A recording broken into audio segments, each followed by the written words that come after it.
closed wrapped up.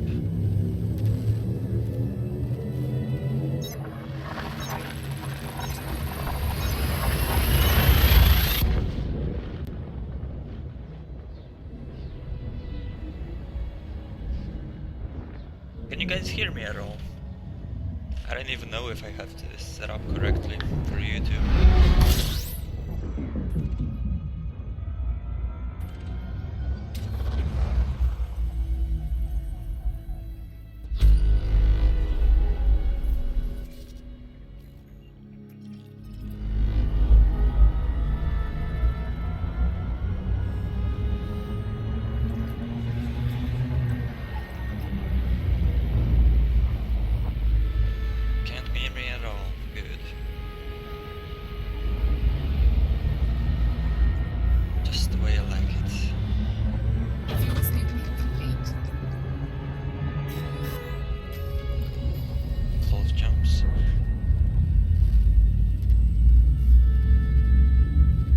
Mic is low.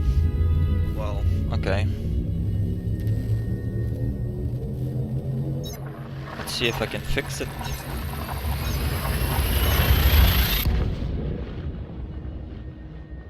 Should be a bit louder now.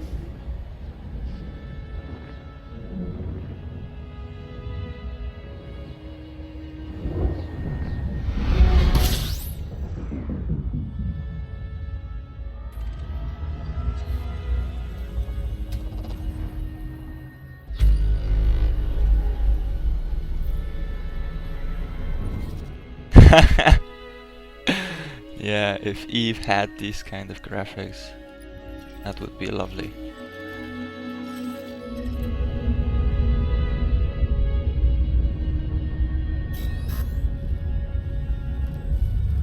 I was actually using Sweet FX earlier, but it killed my FPS on stream, so I disabled it. But this game can look even better.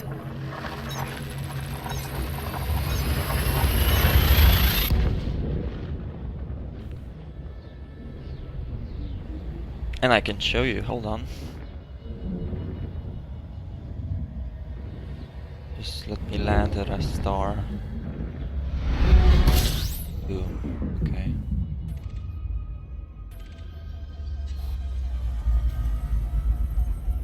Get closer.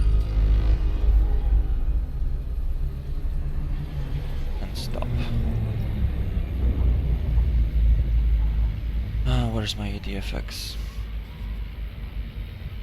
Oh, I closed it. Shit. Yeah, hold on.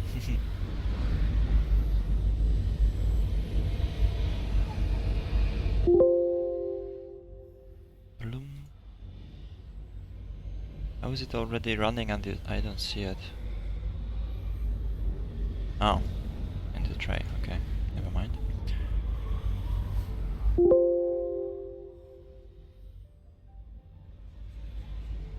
Boom. Full immersion.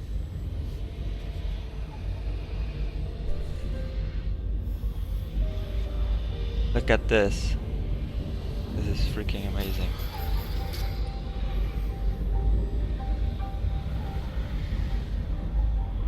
Kills FPS though. At least when streaming. What's my FPS? Yeah, I'm at 32. Full graphics, EDFX.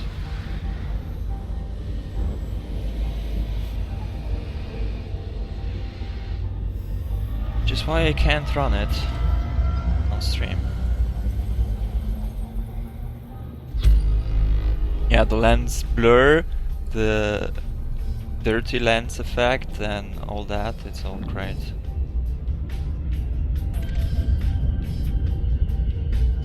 Let's jump.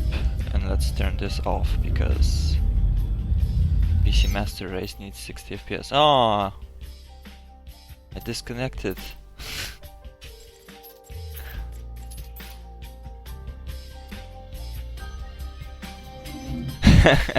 Real life HD graph. Shit!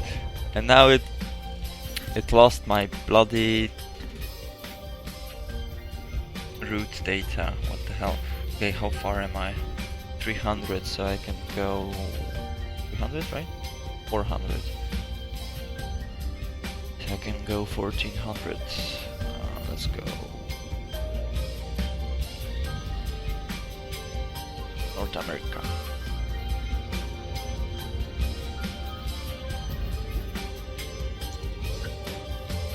That's too far. Crap.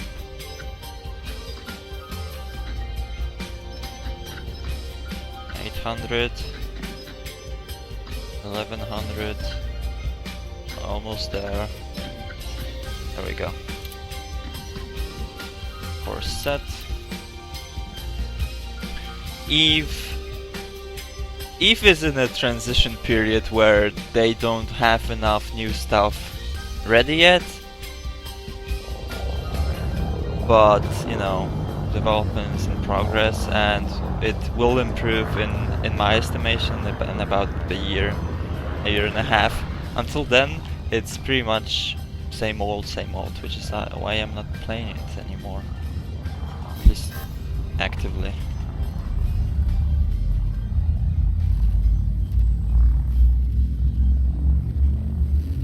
16k players online, yeah, daily. That's half what it was, and it's 1/4, I guess, 25% of what it used to be at peak times. Like, I think the PCU record is something like 60k, so yeah. Nolle sekunda. To be honest, apart from like, I don't know, Goons, Test Alliance and Brave Newbies and PL maybe, I don't really know who's who in nullsec.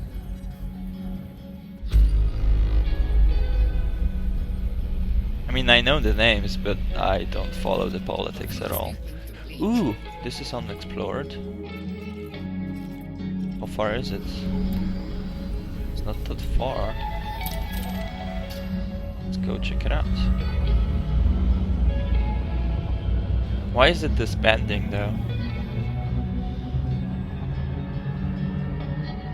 Like, not enough players to keep it up?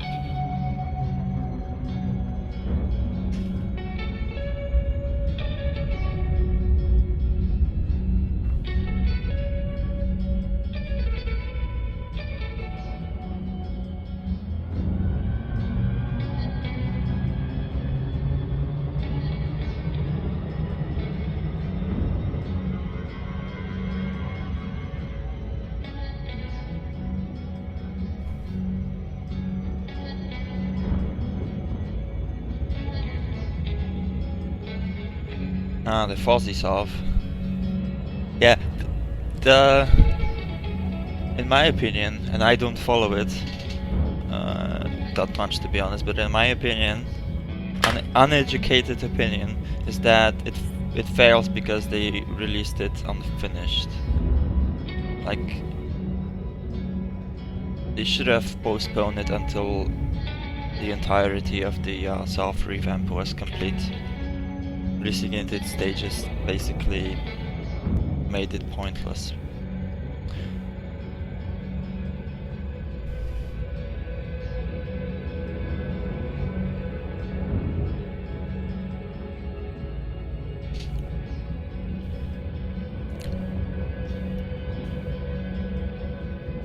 State of Eve, is it bad right now? I don't think it's that bad. I'm scanning. I mean, it is what it was 2 years ago still, apart from like minor improvements and then drifters, which is going to lead to improved NPC AI, but apart from that it's just same old, and the game is old.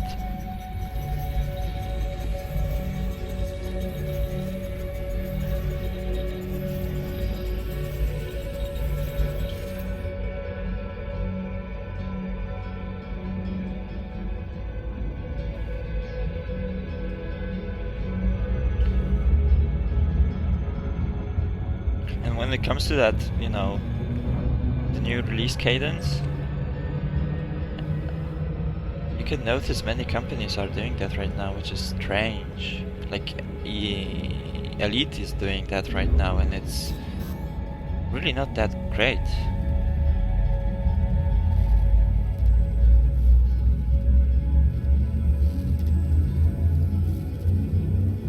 Like exactly the same thing happens in Elite. They released Elite, which was unfinished, and then over the span of a year, they released like additional features which were basically still the base game, and now they announced an expansion pack or whatever they call it, which basically you're paying for another year of patches, which is stupid.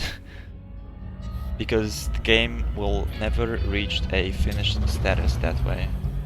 Like, you can release one NPC at a time and make people pay for it. I mean, come on.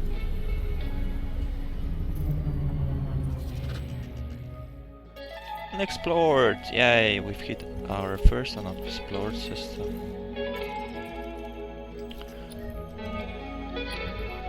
But nothing interesting.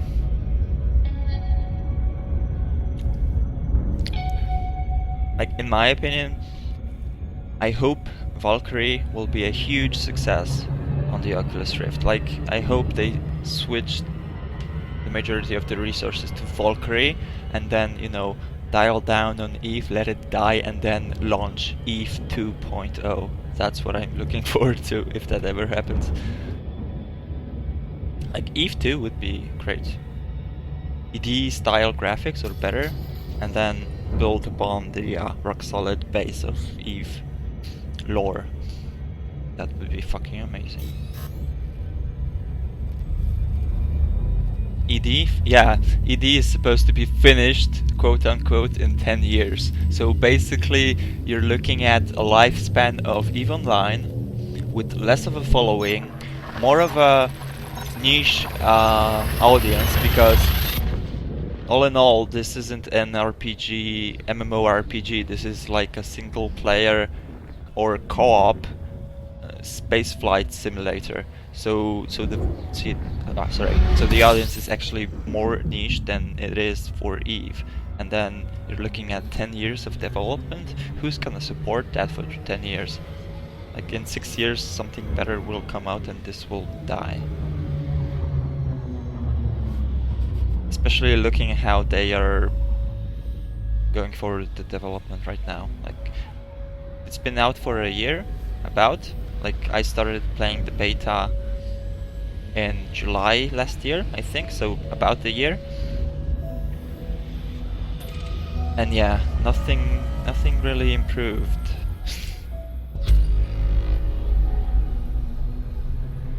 Yeah, and you have to pay for the content every year. So $60 every year. I mean, that's not a lot considering it's a year, but you're basically paying for an early access content, like early access game every year. That's stupid. That's like buying DayZ every year.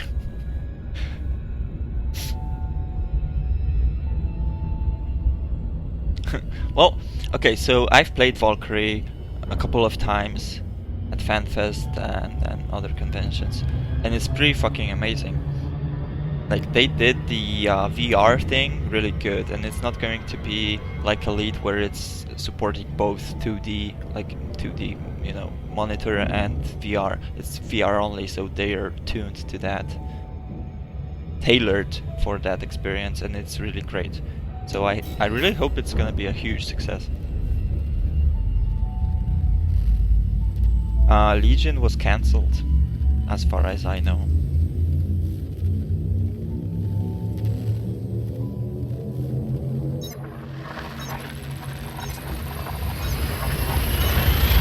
I mean, don't quote me on that, but I heard from a couple of sources that Legion was cancelled.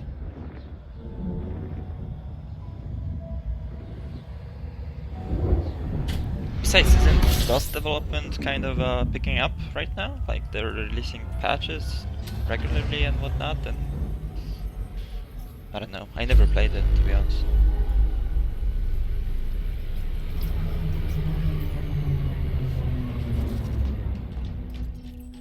Oh shit. Ooh! But it's discovered, fuck it. Hold on, how far am I? scooping complete. Fuel scooping complete. Not that far. 500 light years away. Shit.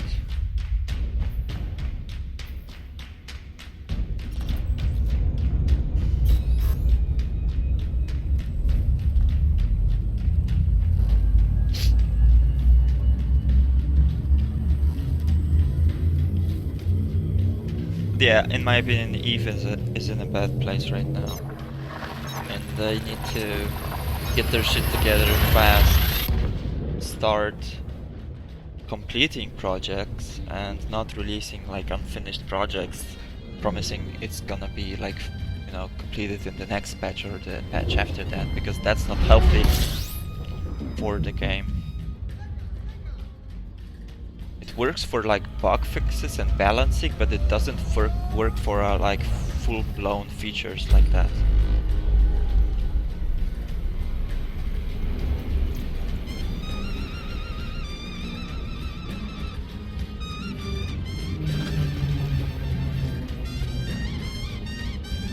What's on consoles only?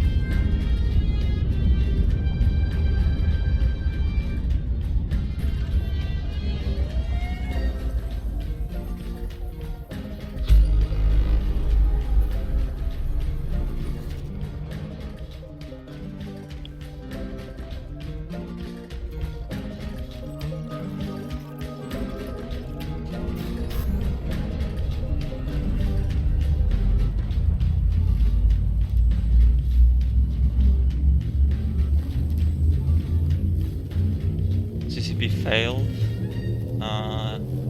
Well, I wouldn't call it a fail, I would call it not reaching the goal. Like, it was supposed to be linked, at least Dust and Eve, because Valkyrie isn't going to be linked.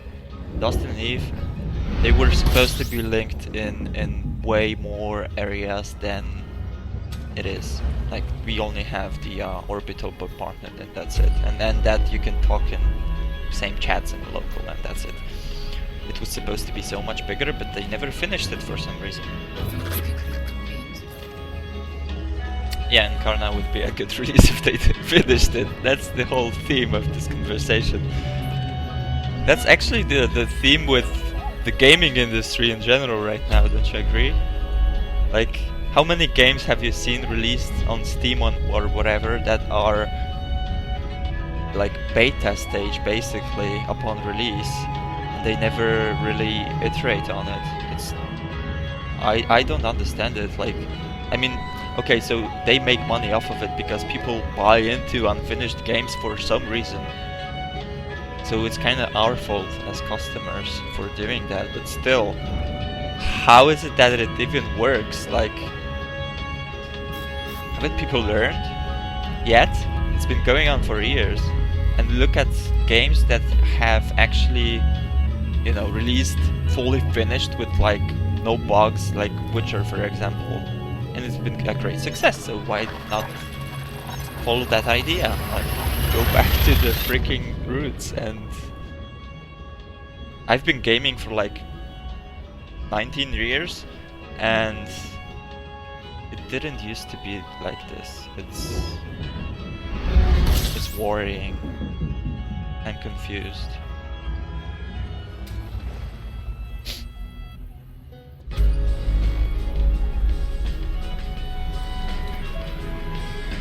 That's true, Onyx.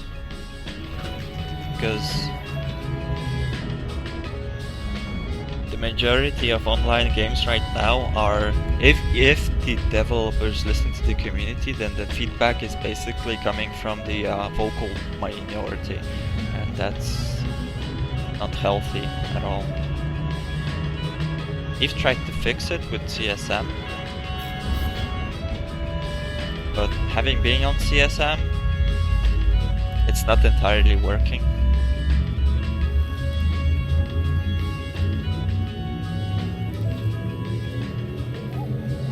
Like, good feedback still falls through the cracks, and it's never cured, and yeah, basically, you know, even if you have a great idea to fix something in the game, I mean, not, you know, revamp the entire game, but fix some little thing in the game, it might not be supported because people will bitch and moan loudly on the forums and everywhere else.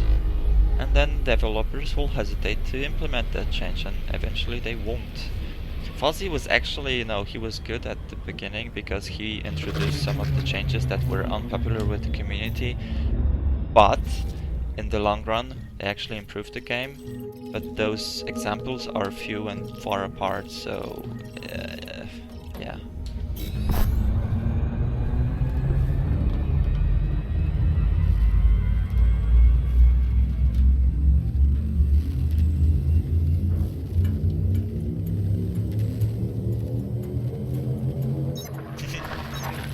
By the way, this is funny. We're talking Eve on the lead stream. Space games, man.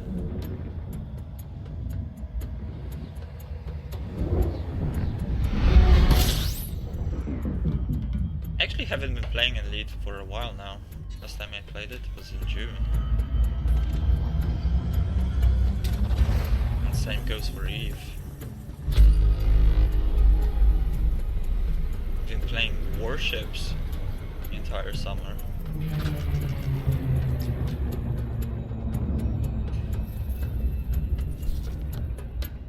Unexplored.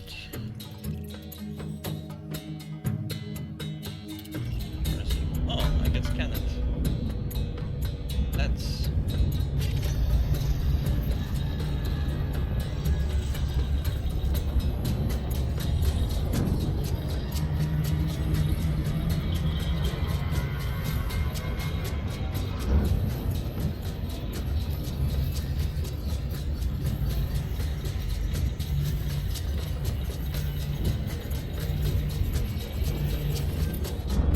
Class 1 gas giant.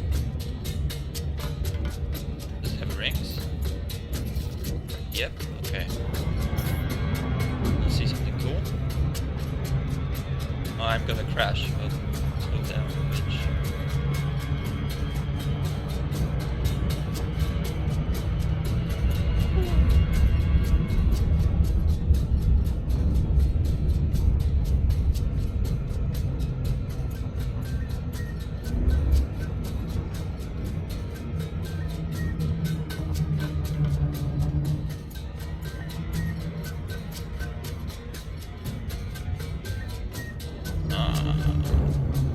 There we go.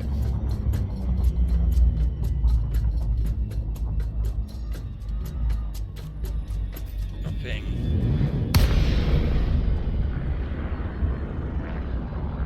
No, I haven't tried Starcom. I don't even know what that is.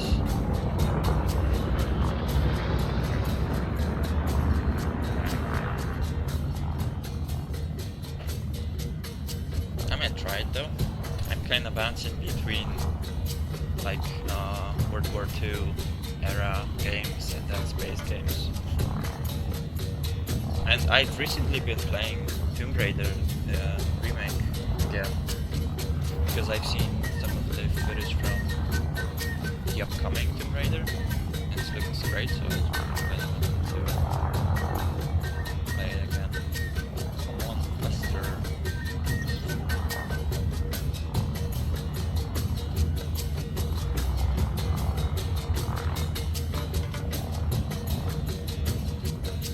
Close to 2 nebulas. Actually, 3 nebulas.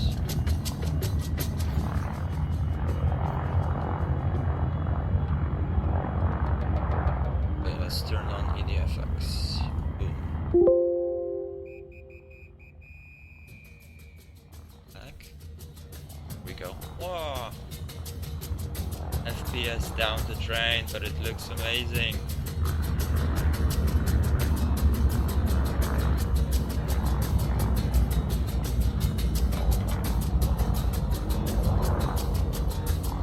Screenshot time, I think.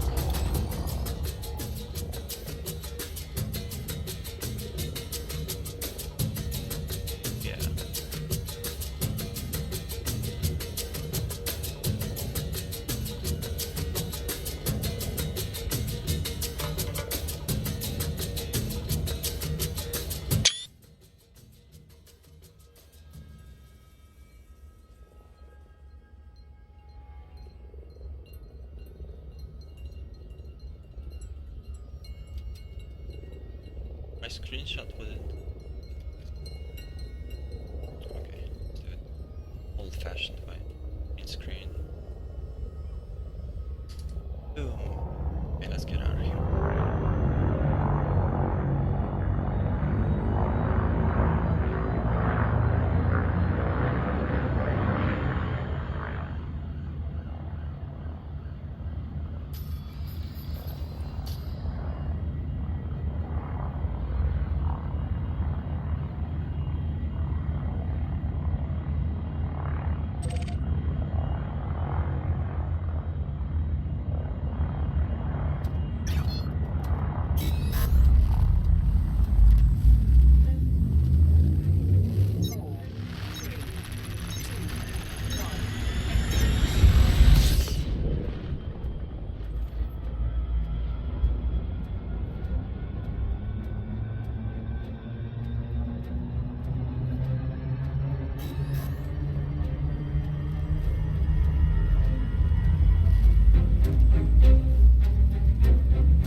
So big from here, okay. Why am I not playing Eve anymore? Because it's kind of boring.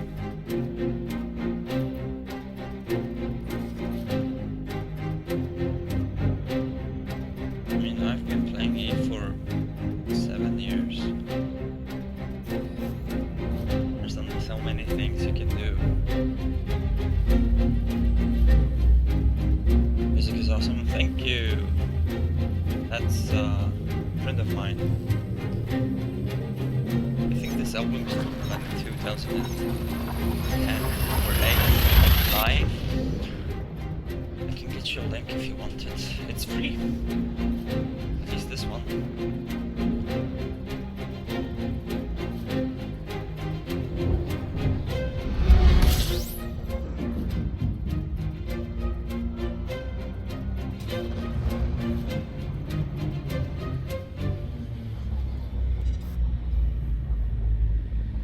Here's the link if you guys want it.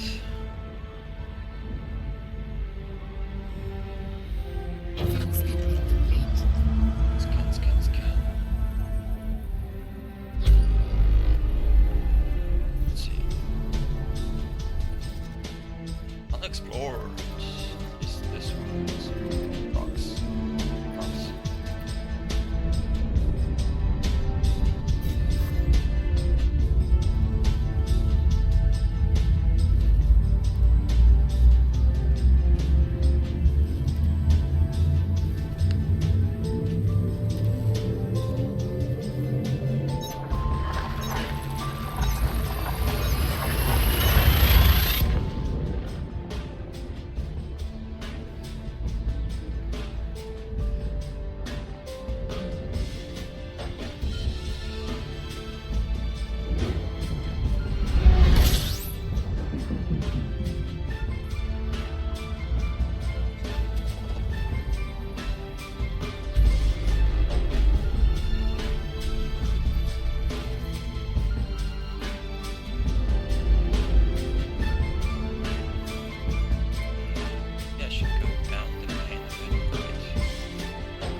I set it to no delay and you told me.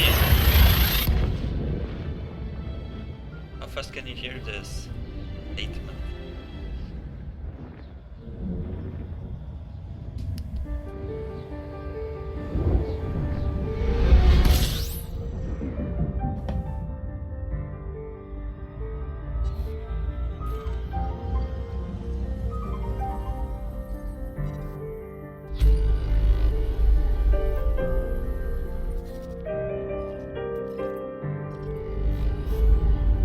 Everything is explored, come on.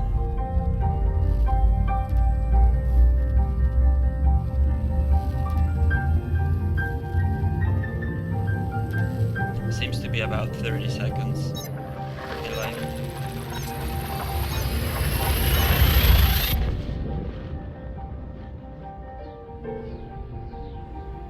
Which is normal, I think.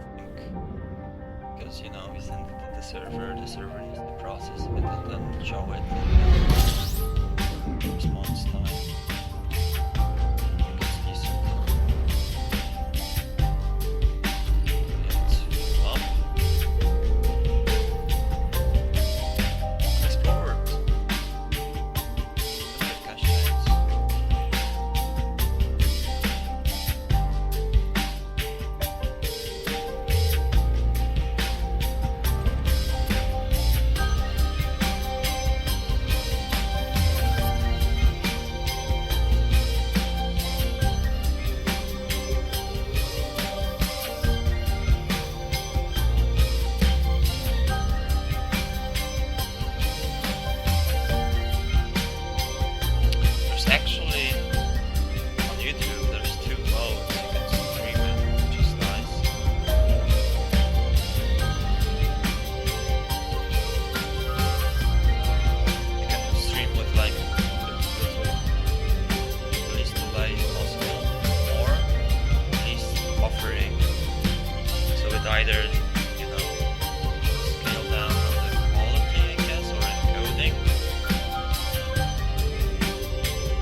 really gonna bite me in the ass. Like, I've been using the same nickname everywhere for the past 15 years. You can pretty much doxy me anytime you want. I'm fucking stupid. We're getting close to the nebulas. I can see 5. Really close. Why isn't this? No, objects. Thought this can was.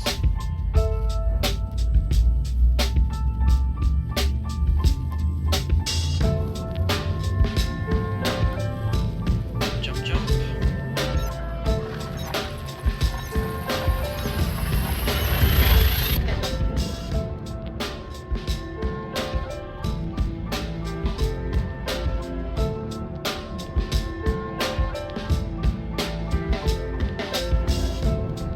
Voices on the left side. Okay. I thought I fixed it, but apparently not. Done.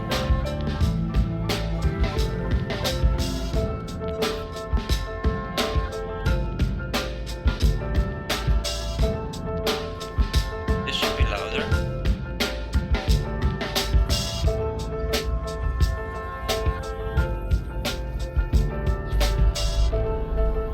But it might break later on. If this mic isn't consistent at all. For some reason. Honking.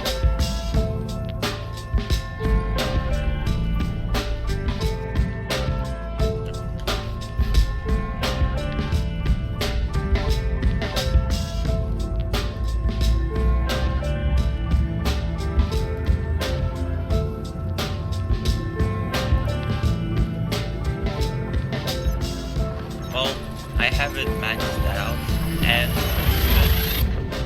so there's not much else I can do to improve it. I can talk very loudly, but then again, I don't want to be shouting at the mic, so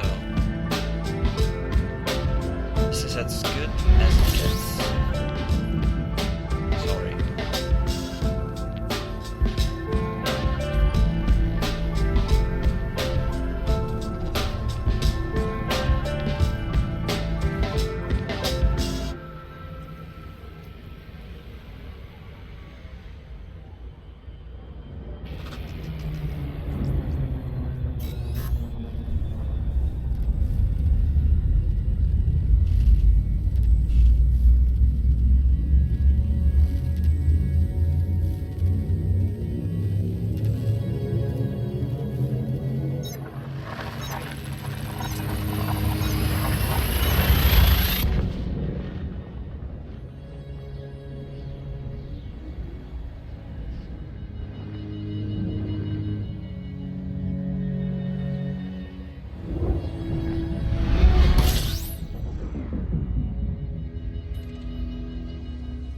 I should start scanning these.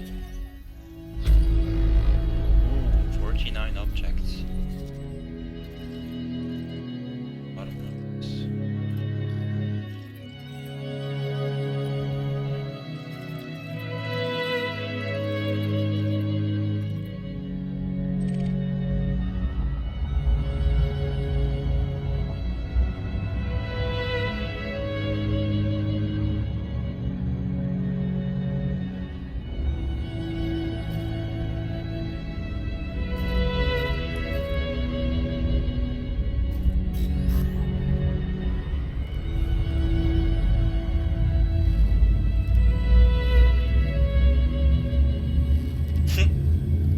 Watching a black screen. That's discouraging.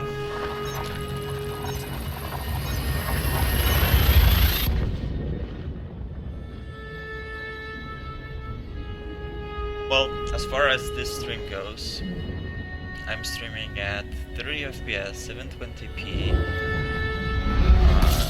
3 megabits per second. I think it's working fine, apart from, I had to disable the sweet effects because it was plummeting my FPS. It's still not that great for some reason, I don't know, maybe I blame Windows 10 for everything these days. So yeah, that's probably it. I got such a sad song.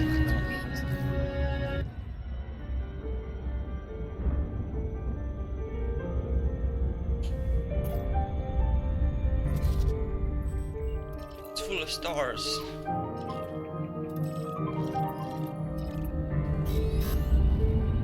Skipping it. Unless I find a Earth-like or a water world, I'm skipping. Not here for the money. Nope, I don't fly on a VR.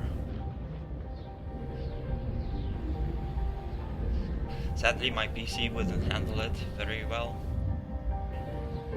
I would have to upgrade my graphics card, even try it.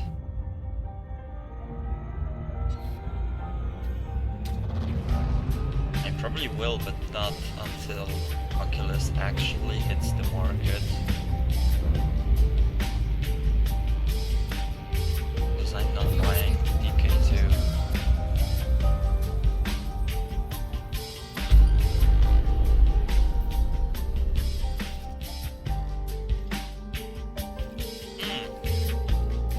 Discovered. How rude. So far. 100 light years. 1200 even.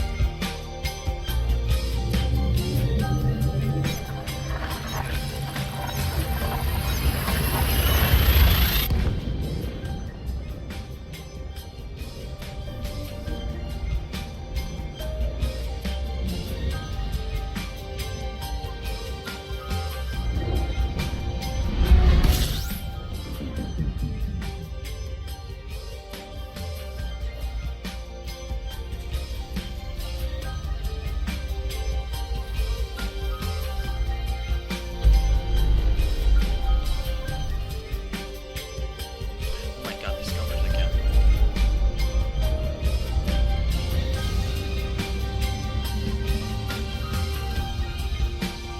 Guess I'm too close to the nebula, everybody's been here already. Yeah.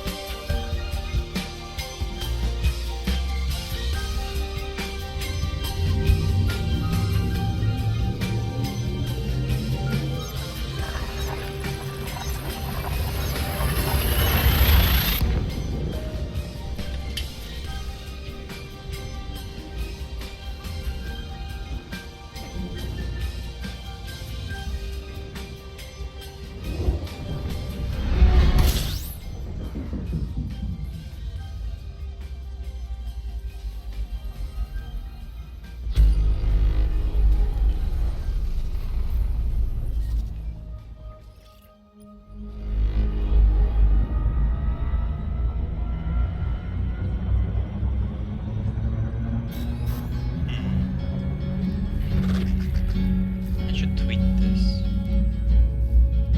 So this is a test stream.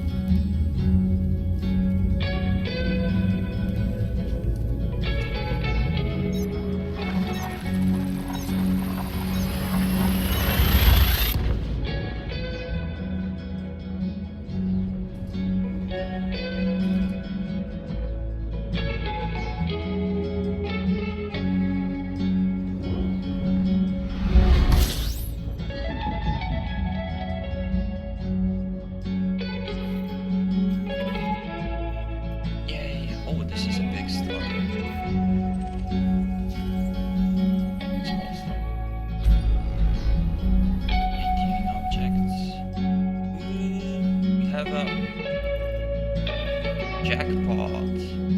This is fucker discovered. This is probably a terraformable candidate, and this is a water.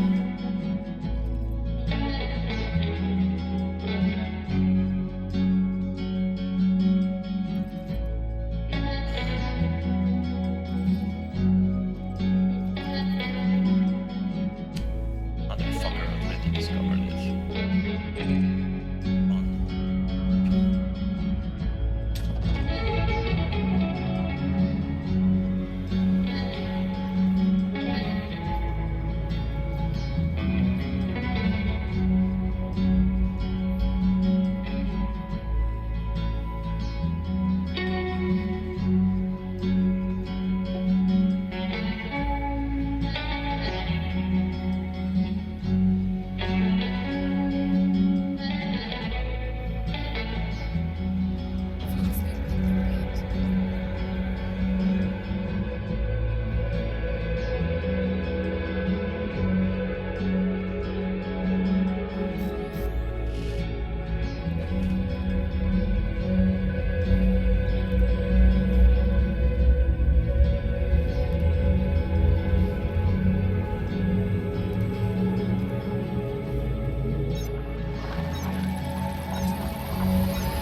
seems okay. Should start seeing it soon.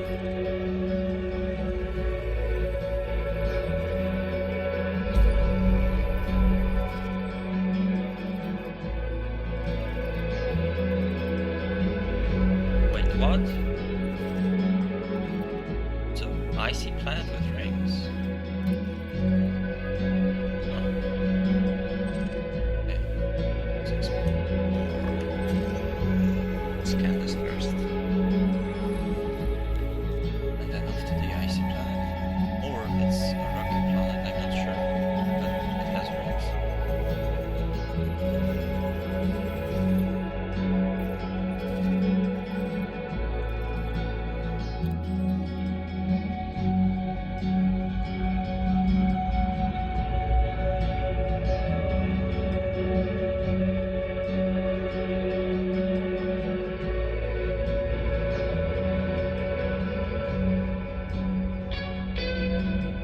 Full speed ahead, skipper.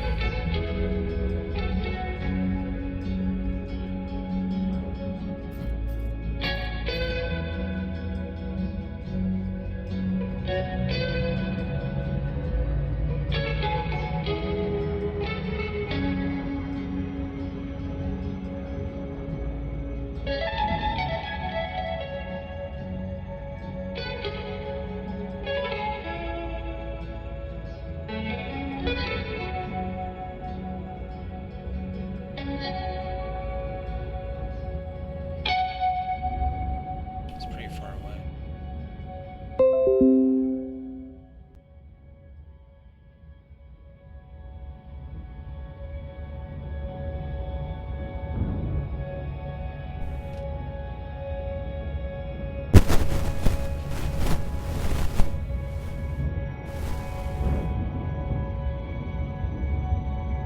Four nebulas on the right. 5 nebulas.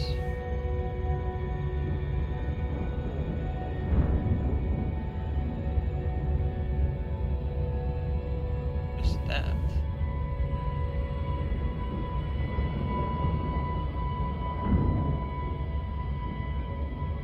Oop, slow down.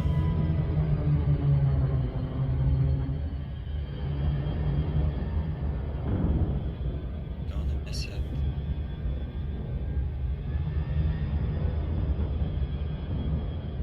On autopilot, slow down. It's a rocky planet, sadly. Be interesting though. Haven't seen one with rings yet.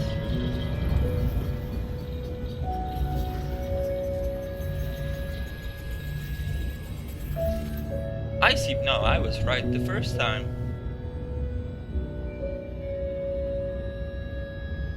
Like a pro. Oh, and there are split rings or dark rings. Either or dark rings.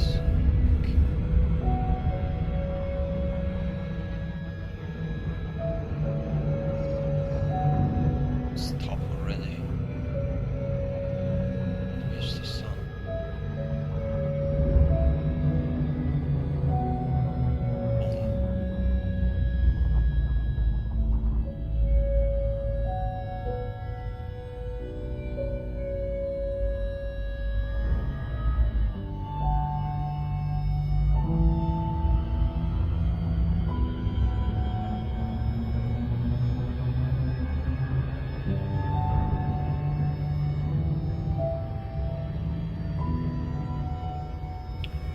Oh, the gravity slowed me down.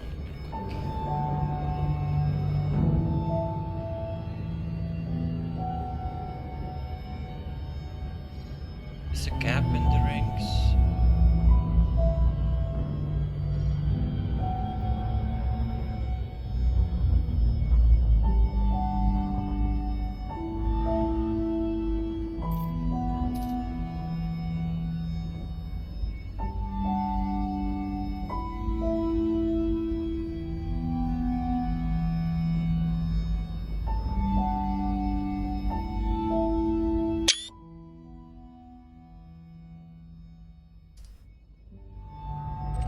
Let's move on.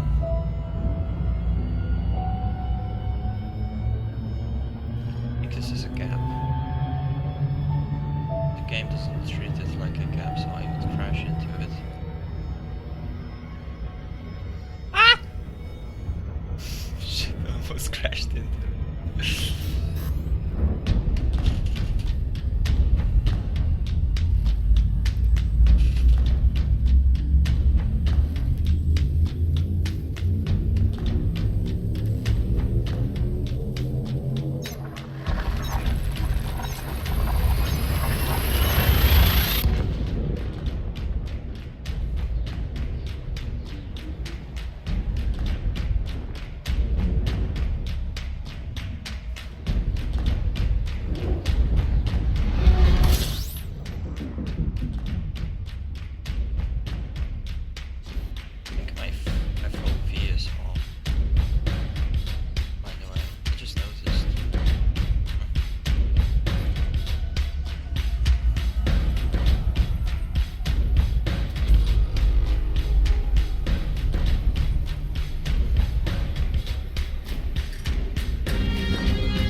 bright as it gets.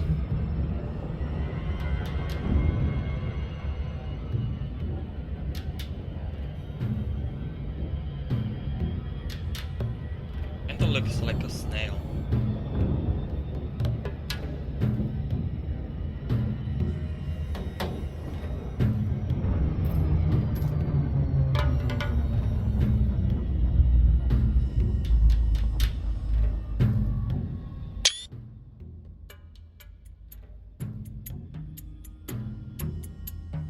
Let's get on the far side of it. Or we can get even closer.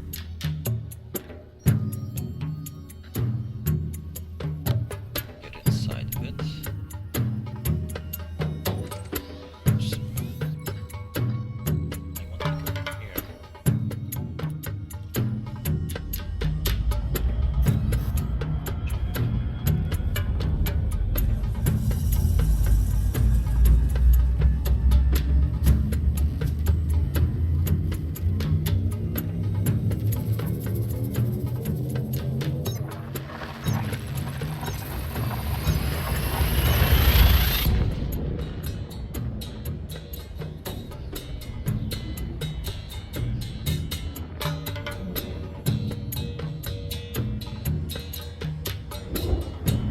You guys went really quiet in the chat. What's going on? Everybody's busy.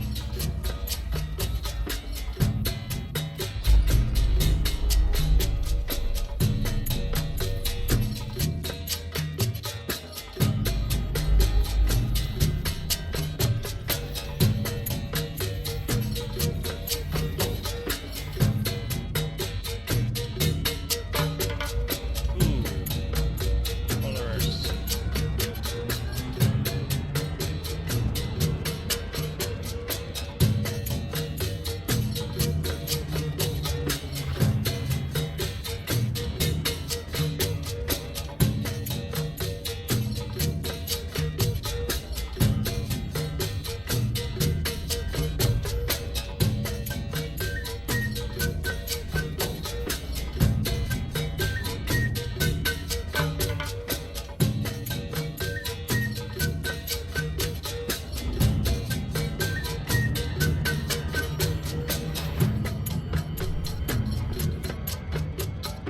Mic went soft again? Oh my god. Yeah, as I said, this mic isn't really consistent. I can fix it, but I guess it just won't hold to the settings. I don't know why. I need to get a new mic.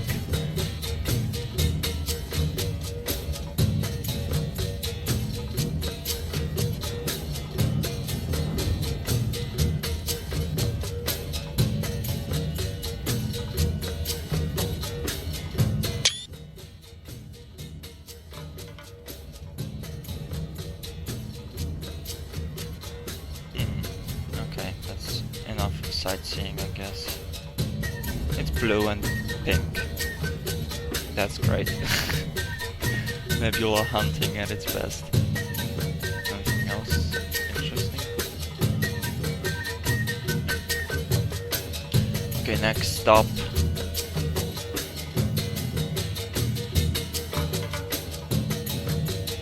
Second veil.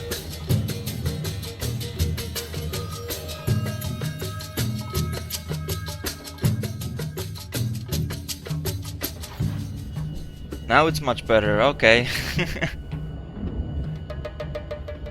It's just random, in my opinion. Like on my side, I had it set up correctly the first time, and then I boosted it once, and then I boosted it again. And it's still soft, sometimes at least.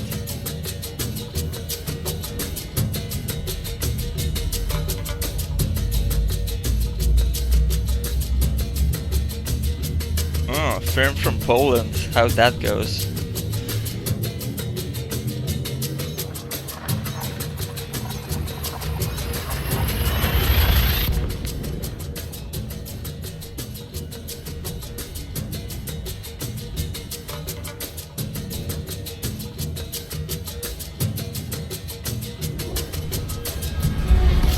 500 light years, that's 15 jumps. If I don't stop, I can do it in like 10 minutes. I kinda wanna stop. System, fuck. What should I do? It's gonna be a... Oh! Water world. Yeah, I'm definitely stopping for that. It's not that far. Those sirens are in the music track. By the way. Oh, I like this track.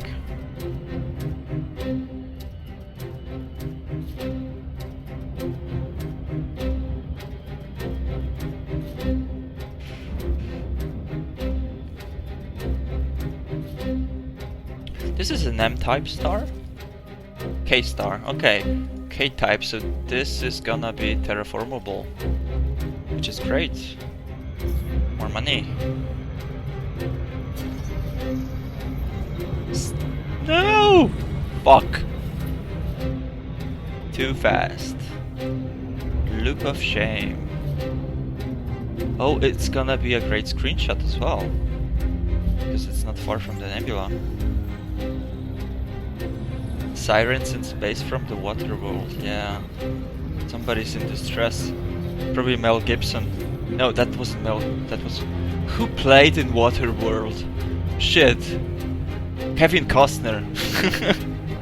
It's probably Kevin Costner in distress. Jesus, I'm so bad at flying around planets. Where's the nebula? I need to go on this up! Yeah, I'm terrible. Okay. Turn, turn, turn, turn, turn, turn, turn. Jesus. Kevin Costner. I'm sorry, Kevin Costner, but you're out of luck. I'm not gonna help you. I'm gonna move on as soon as I scan this and take a screenshot.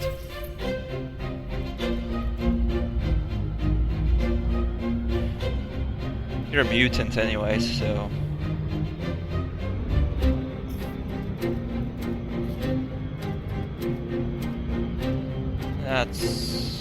I guess that's fine. There's a hurricane going on. That's probably the problem Kevin Costner has, is that hurricane over there. Okay, screenshot time.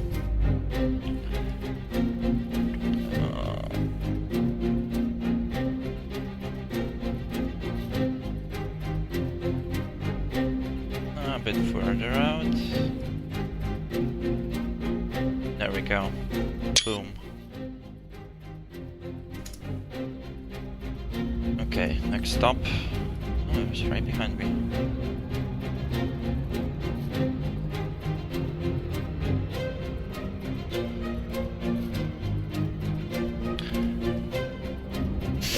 Articane.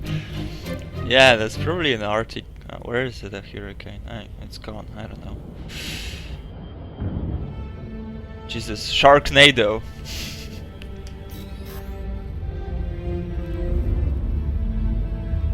Interstellar had a water world. Yeah, that whole episode was amazing. Although it was pretty unrealistic when it comes to hard science, sci-fi, I guess.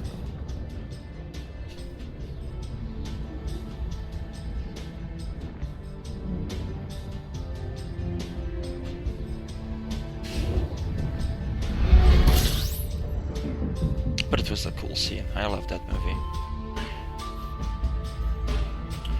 Gonna refuel.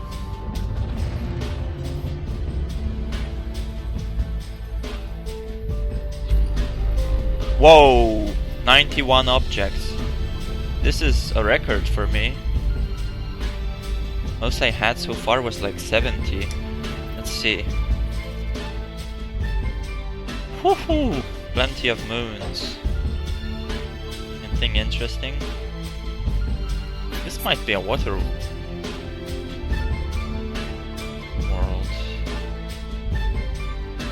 Is it though? Is it? Shit. No, it's a gas giant, as far as I'm aware. Lots of gas giants in here. This is where Darth Vader was born, in case you were wondering.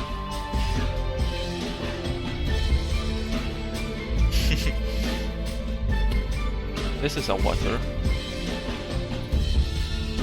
Yeah, I'm not gonna scan it, it's already scanned. But 91, wow. Probably most of it is in the belts. Shit, I'm overheating. That's not good at all. Move away from the star. My dashboard is burning. Jesus. Okay, far away.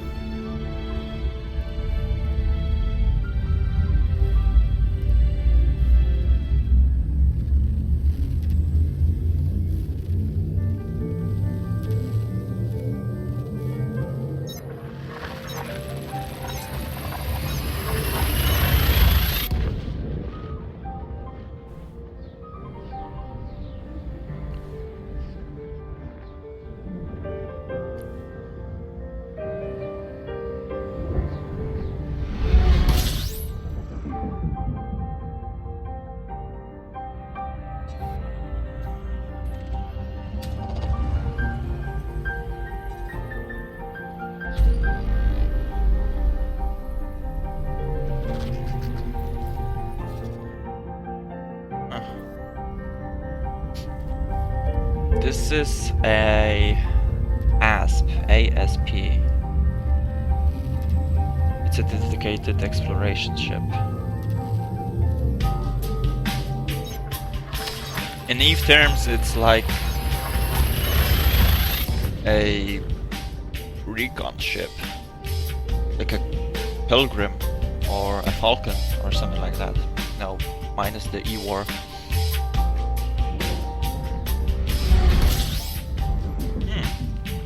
Binaries!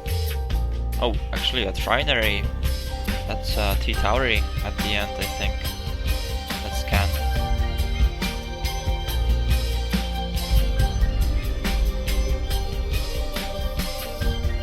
Yeah, oh, 3 T-Tauris. That's nice. So it's a Penta Penta star system, let's go with that. And it will make for a nice screenshot as well.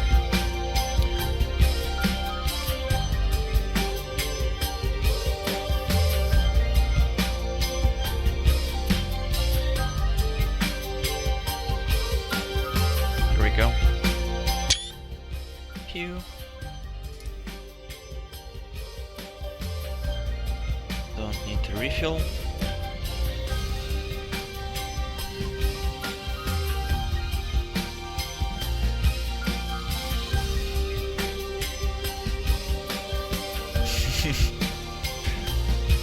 Yeah, it does bring back memories for me as well.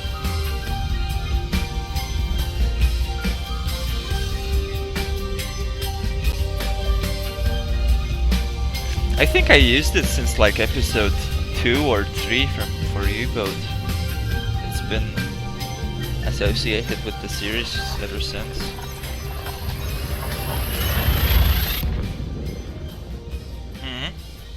I agree. Like, I haven't seen a star take over another star, like gravity-wise, yet, and that would be really cool, especially since there are stars which are orbiting like real close, like less than 0.1 AU away from each other, or actually a couple of 100 million kilometers. I've seen it as close as orbiter radius of like less than 0.1 day, so they should be able to like gravitational takeover and suck in and shit like that, especially since some of those stars were really massive. Like, if you've ever been to Canis Majoris, the biggest star. It's a binary system, and the secondary star is a brown dwarf. Fucking words, English, motherfucker. Do we speak it? Yeah, it has a brown dwarf orbiting it at real close proximity, and I have a screenshot that's just stunning. And this is a crappy system. Why did I stop here? Oh my god.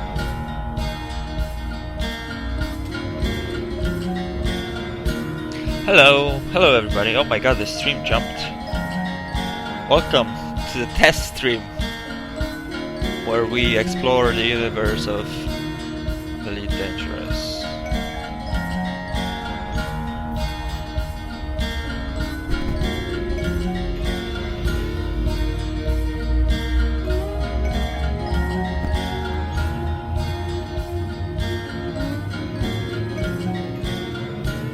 I think you can link links in chat. I'm not sure, but I can find my screenshot real quick. I've been documenting my exploration trips really well, so I have plenty. So just give me a second to find it. Let's stop here to refill in the meantime.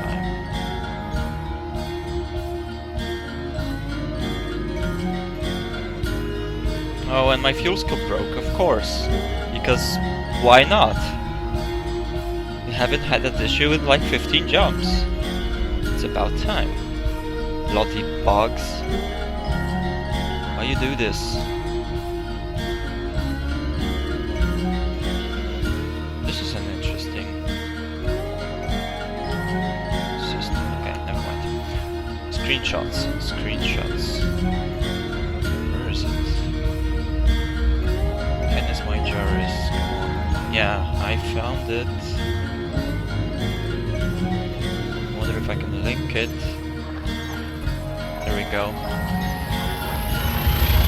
Mind you, that star, that foreground star, is 15,000 light seconds away from the Canis Majoris, which is in the foreground. Background, sorry. My god.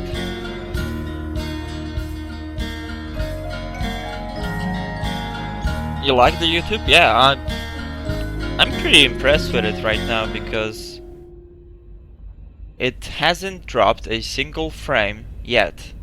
And I've been streaming for an hour and a half. Twitch would have dropped like, wow, hundreds. Like I have on Twitch, I have at least a 2% drop rate on frames on stream for some reason. I don't know why. Let's scan.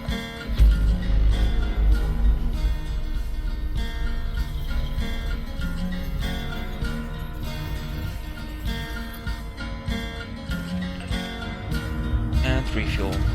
Oh, it works. It's working!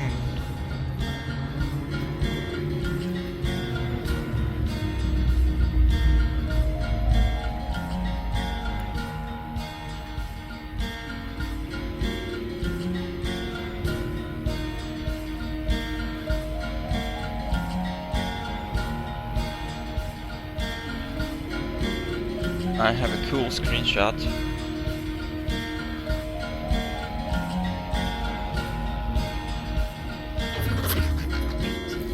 I just linked. I don't know what's the delay on chat, but that's probably one of the best screenshots I ever taken on an exploration trip. There's a binary ringed star system, and there's a ringed planet, and there's what is it? Berners Loop Nebula in the background, and also there was a black hole in the system. That was fucking amazing.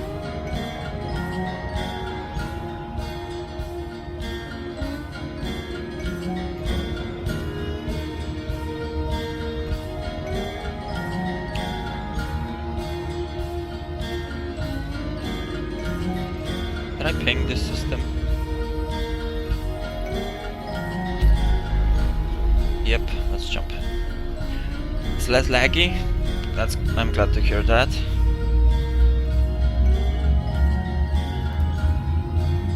I said before, I'm streaming 30 FPS 720p, and it should be no delay.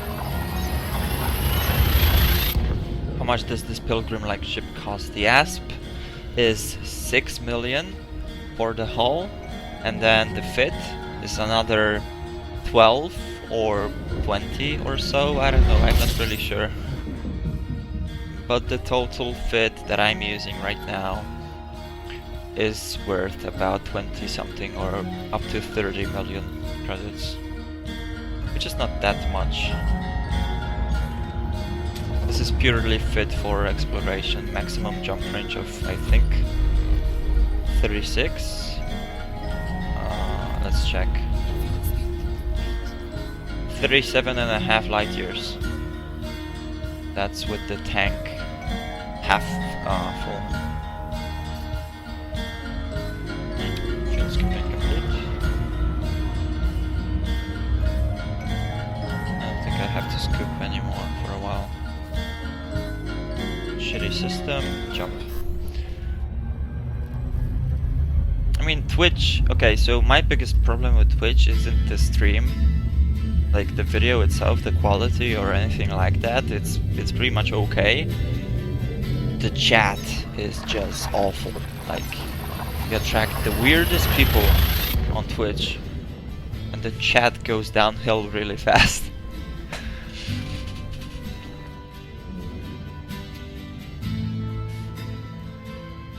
Johnny? Yeah, I haven't been following Johnny's Elite Dangerous endeavors, but I think he's in like something like a Viper right now. But he's been playing for like a month or two only. I have been playing this for a year now, so...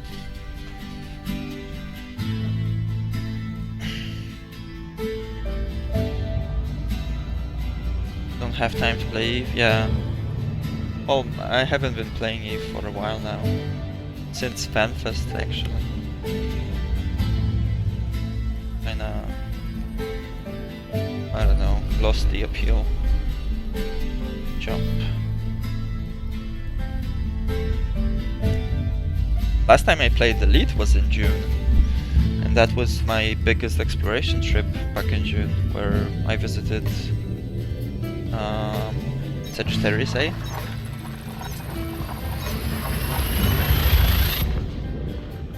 I think the total round trip was like 70,000 light years. It took me like 2 weeks or 3 weeks.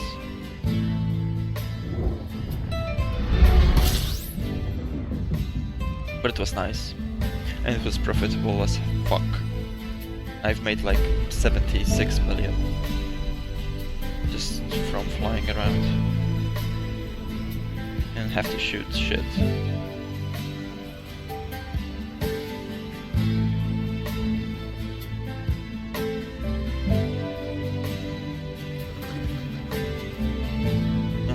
Okay, jump. Did I scan? I think I did.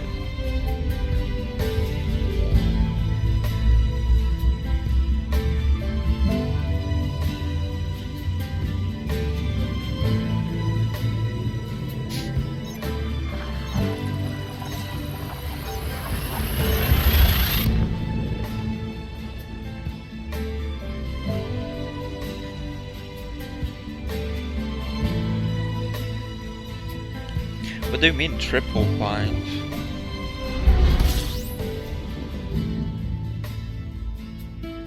Why would you need to triple bind? I double bind and that's fine. Right now I'm not even using a joystick though.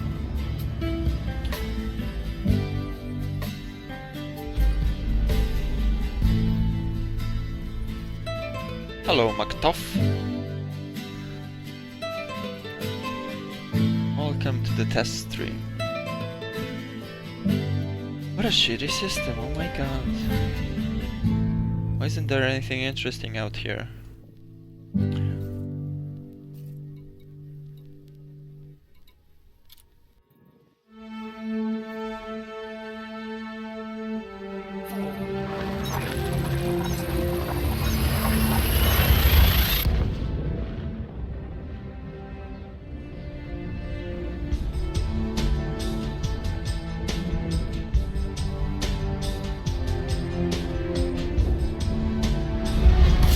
Yeah, but honestly though, I don't know why would you want to triple bind. Like, you bind to the keyboard and then to the joystick, and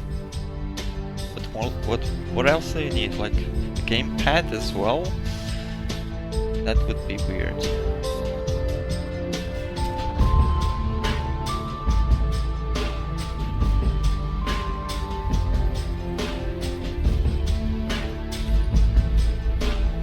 Wait, 44 objects.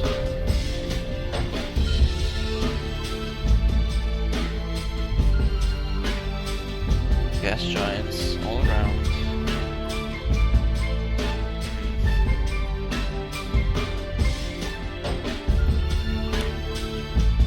This could be worth it. Oh, you mean like modes on the joystick? Okay. Well, can't you like... Doesn't the joystick just switch profiles? Like, you only have like a, I don't know, limited amount of buttons, and then you switch profiles to get more buttons, and then that doesn't matter in game, I don't think. Like, you can pin the functions regardless. You just switch profiles and then bid it to that profile, and then switch profiles again and again.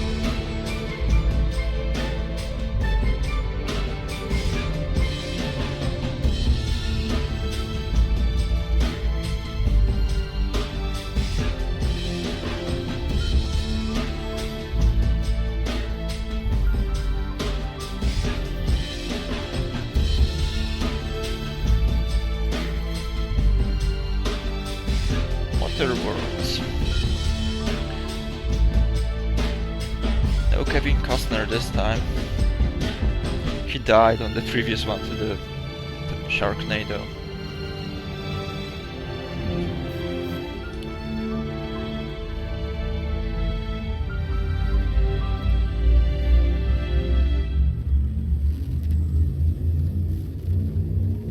Should be getting close. Yeah, 4 jumps.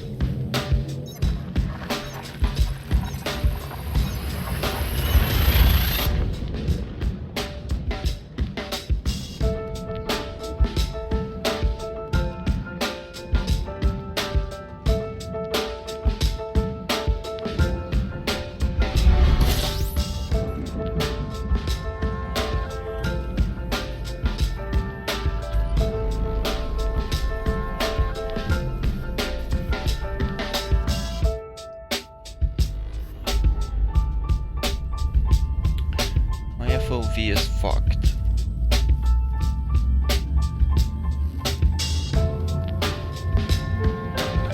Hello, Chan Christie.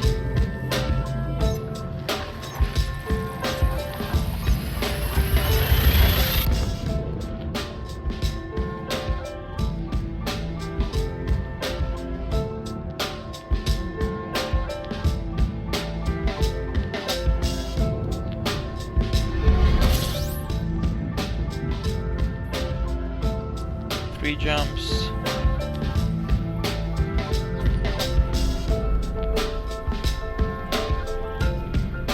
I'm getting hungry. It's about dinner time.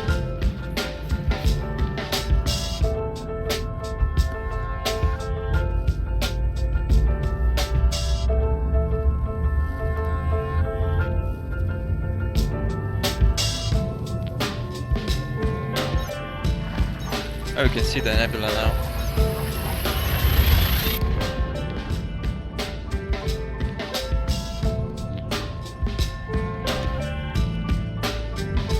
Well, what do I do in the Elite, or what can you do in Elite overall? Because, you know, I was pretty specialized, I guess, in Eve. In wormholes, I did a lot of exploration, because that's what wormholes are. And in Elite right now on stream, I'm doing just about the same. I'm exploring. But in this case, where I had about 2,500 wormholes to explore, in Elite I have 400 billion star systems. So the scale is pretty freaking enormous in comparison. Like, okay, so let's pause here for a minute and talk about Elite.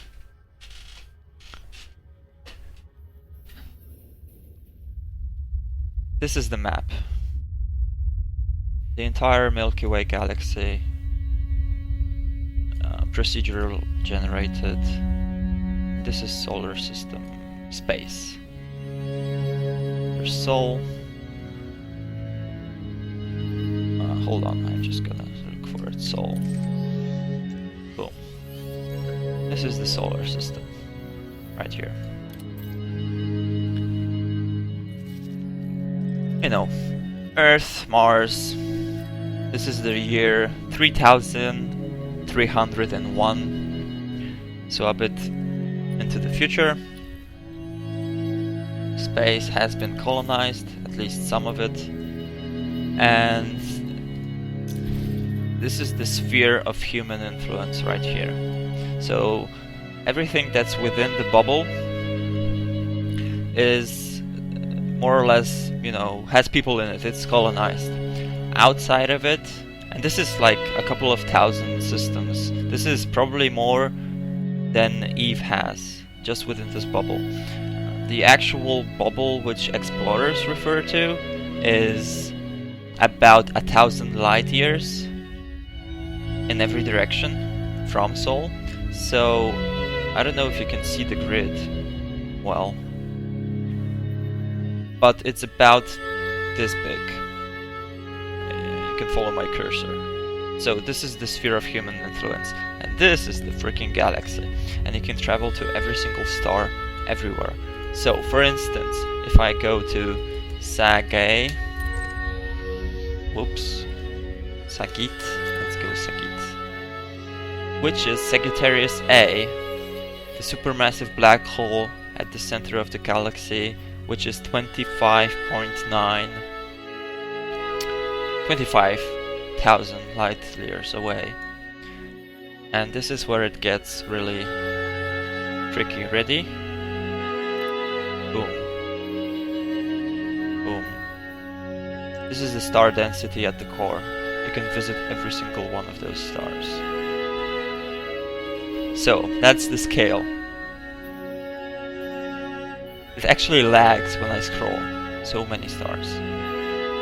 Scrolling out and out and out and out and out and out. Boom. I visited here in June.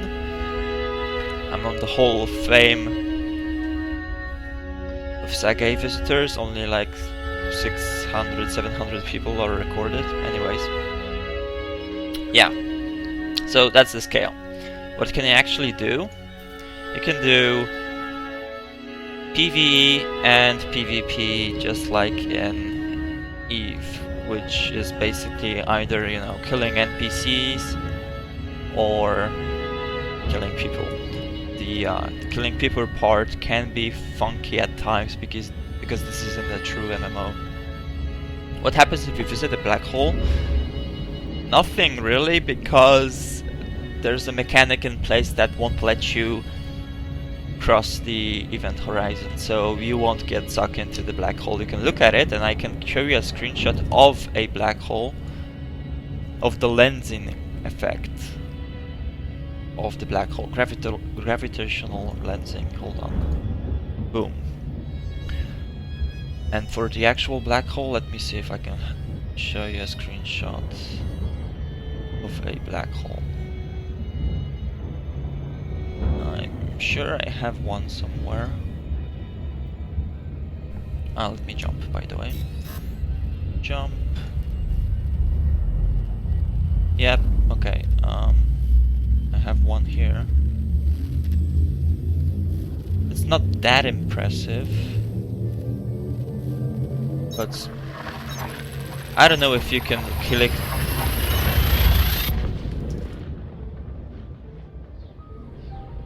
I don't know if you can view that one though, but that's the actual black hole while staring right at it. There's no actual black sphere because the black hole is too small to view.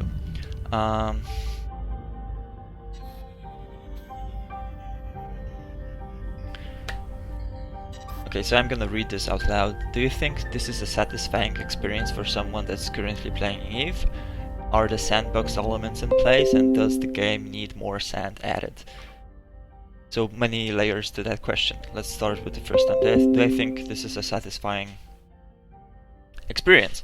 Yes, because this is different. This is not, you know, RC planes in space, like, or actually boats in space as Eve is. You don't fly the ship third person. Eve is very much like an RTS in the terms of steering, maneuvering your ship, and I'm sure you know. This is actual simulation, like a flight sim. You can hook up your flight stick and throttle, and you can have a lot of fun just flying the ship, which is most fun in combat, especially in PvP. If you can't see anything, that's probably like a script you're running to block ads or something that's blocking the video. Somebody in the chat had that issue before. Okay, so if is it a satisfying experience for somebody playing Eve right now? I started playing this when I was still playing Eve, and I enjoyed it because it's a sci-fi game, because it's a flight sim, because the universe is so big and there's so many things to see. Like right now I'm just flying around and pinging system to see if there's anything worthwhile for me to explore, but you can actually fly to every single planet, every single celestial object in Super Cruise, which is FTL FTL drives, speeds, basically. Yeah. Combat is satisfying because it's basically dogfighting in space. You can turn off flight assist, which is basically just computer aiding you with flight model, like compensating for things. You can turn that entirely off, and you can have near Newtonian physics. There's many people that play like that. The PvE is a bit lacking because it's basically just fetch missions or go murder missions or assassination missions or shit like that. It's what you would expect from any game, to be honest. Nothing innovative as of yet.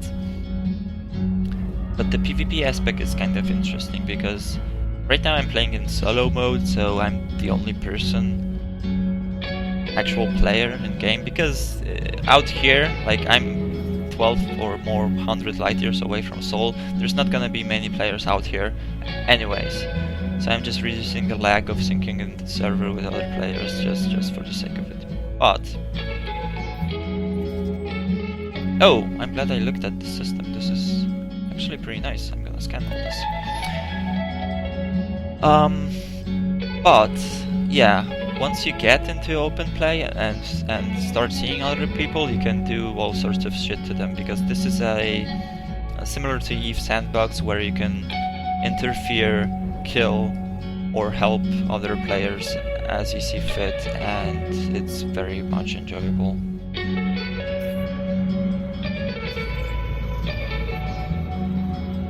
Shit. Overshot it.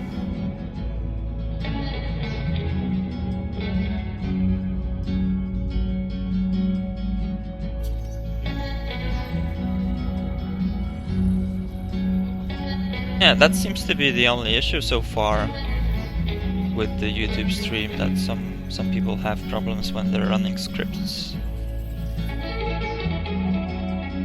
High metal? What? This is not a high metal. That's bullshit. Okay, let's try this one.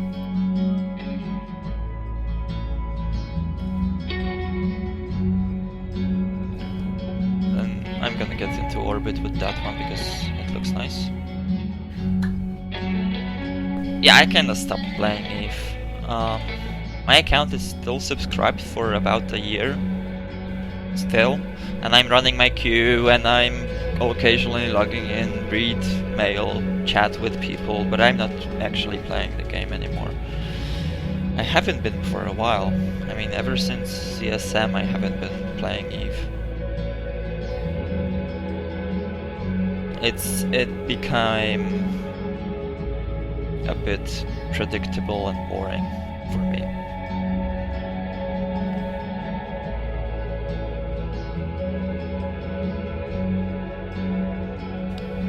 Okay, let's slow down this time with gravity. Come on. You can do it, gravity. There we go.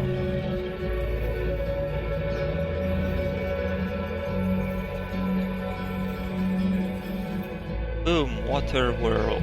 Kevin Costner. Let's get into orbit.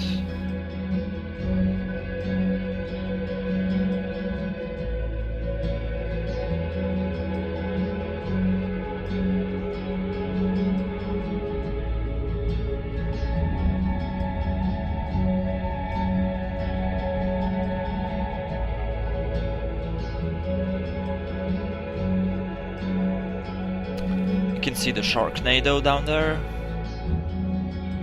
Ice caps on the polar circle.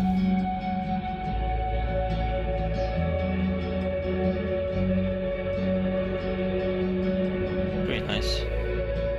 Okay, what's next?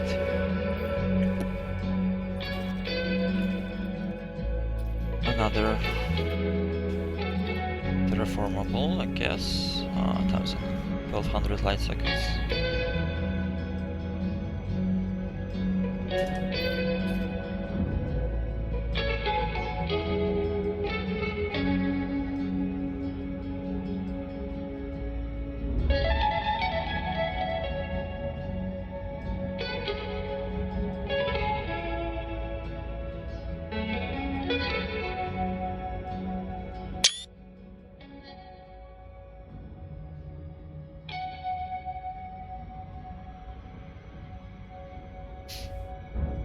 Wow, since Bob?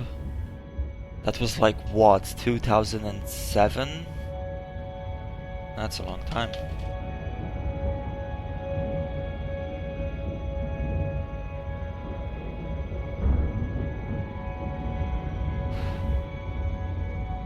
Oh, I haven't finished answering the question.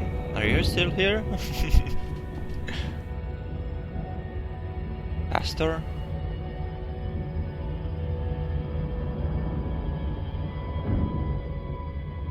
Come on, speed up, baby. Escape the gravity well. Oh, there's the nebula.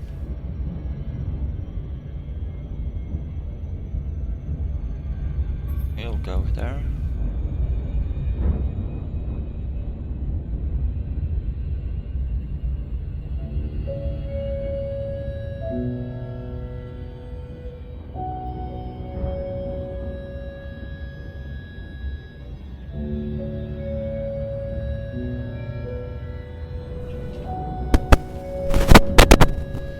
Muting the mic for a second.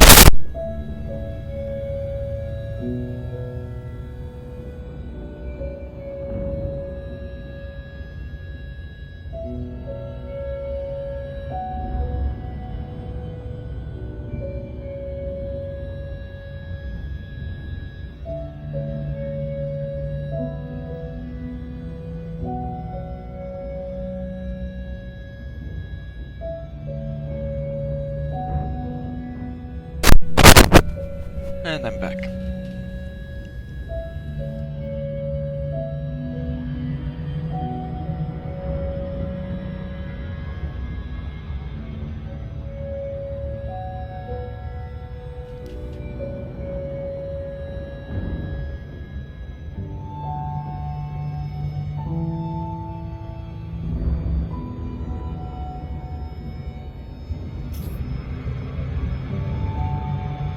Overshot it. God damn it.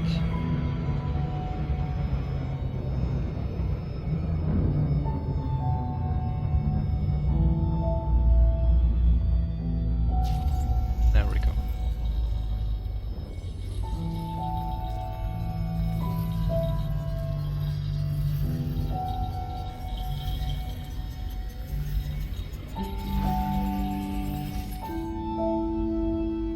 High metal. By the way, has this been scanned? Yes. So... Oh, this is the last system. Oh shit. This is gonna be all scanned out. So let's pick a new destination far away. Actually, let's go... Ah, fuck. Stupid bugs. Let's go below. Ooh, not many stars here. 700... 1000... 900, there we go. Boom. And that will be 3 1 jumps. Gotta move on.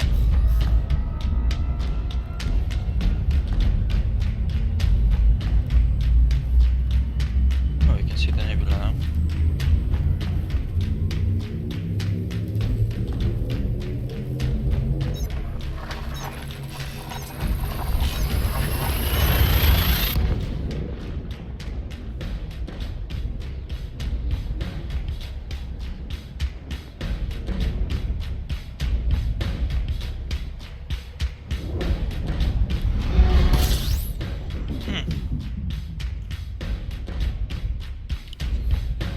My mouse is dying.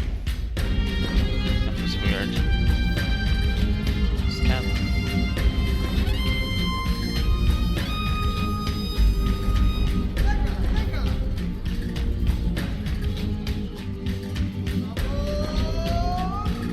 You shouldn't be watching streams at work. Not really scan, only the star.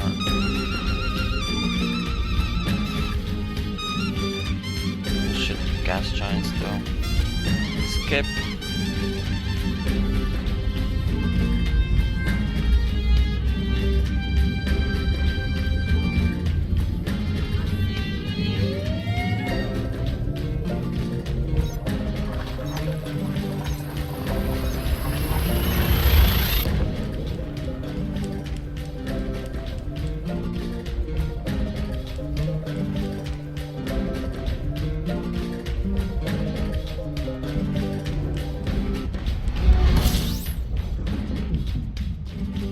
Bored? What do you do then? For a job?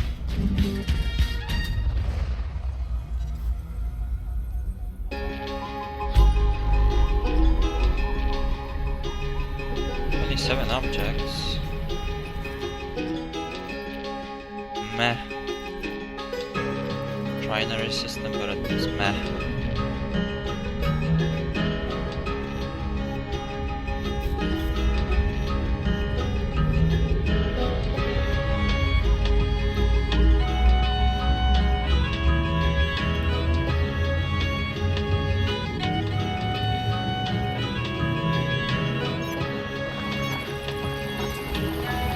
Game testing and you're bored? What sort of games?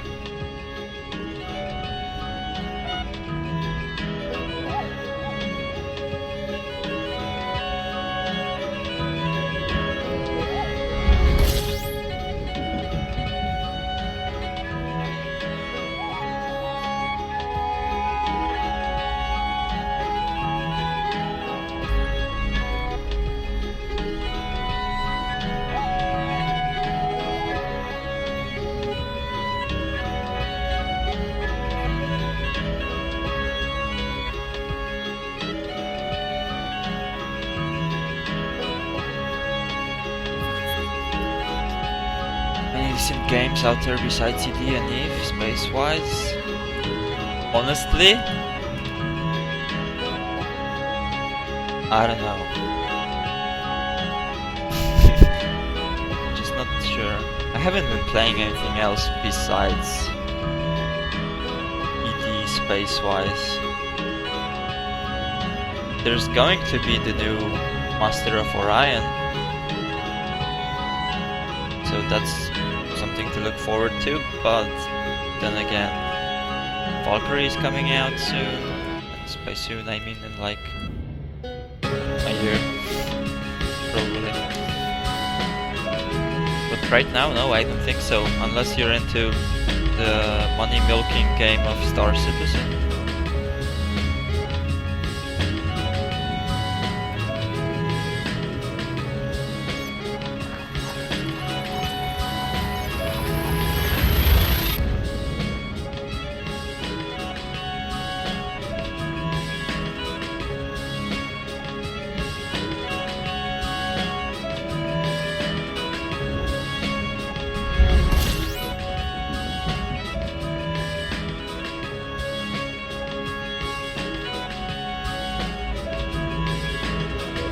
Nexus is like old, right? I remember playing it like 10 years ago or so. Oh, my fuel scoop is... Why is my fuel scoop lagging?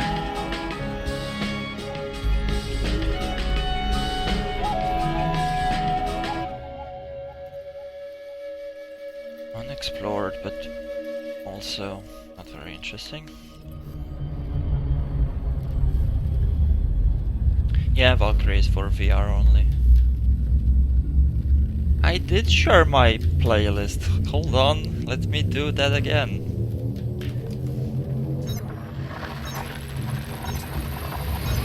I should just put this in the description. And I will.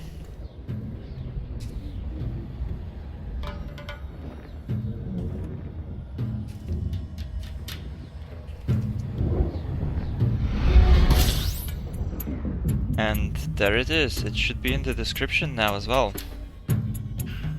If you can view the description easily, I don't know how viewing stream actually works, like on YouTube at least. 29.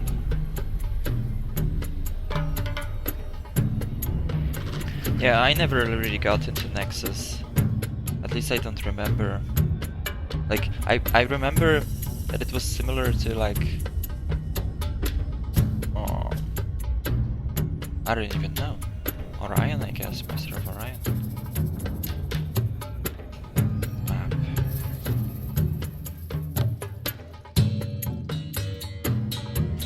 Jump.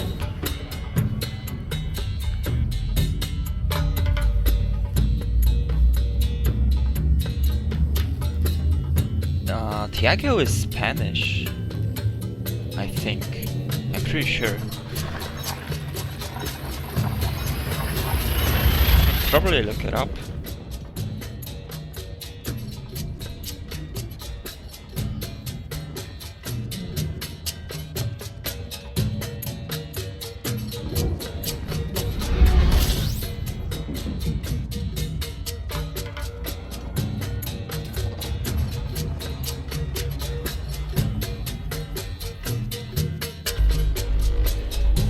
Subjects. Okay, this is a terraformable, and that's about it. So this could be a heavy metal terraformable candidate as well. Okay, let's scan these two. Opposite side. Ooh, it's really close to the star, so probably not terraformable. This is a tiny system.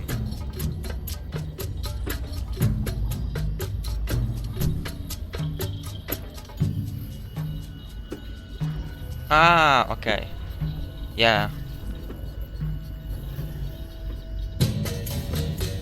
Okay, not really. No, I still don't remember it. I know the name though.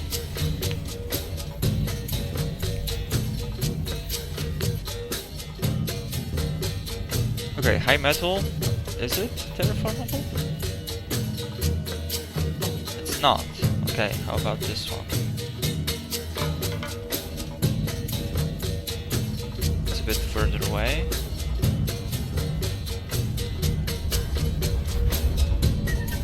Tiny system. At least when it comes to distances.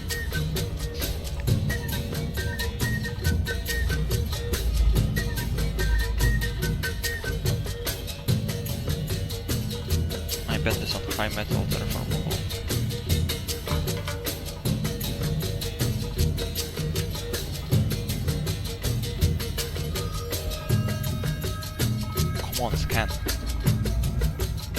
can faster.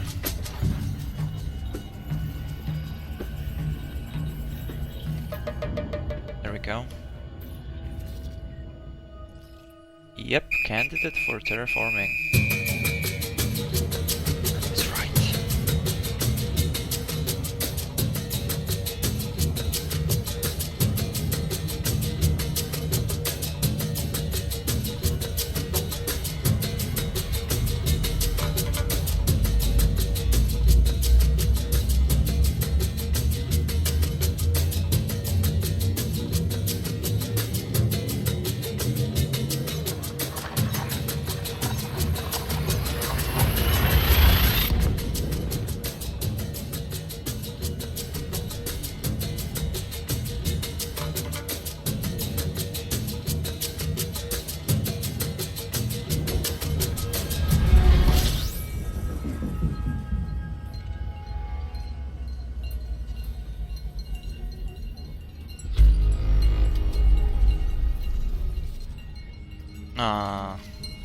Okay, finished scanning. I was hoping the system had more. There's a K class, right? M class, okay.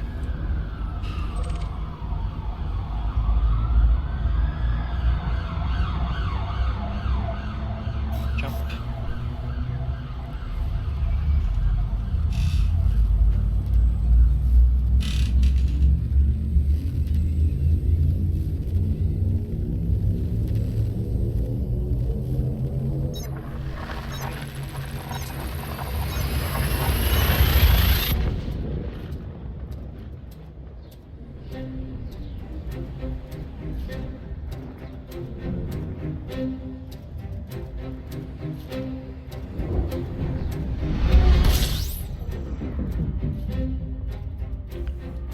Empty scoop.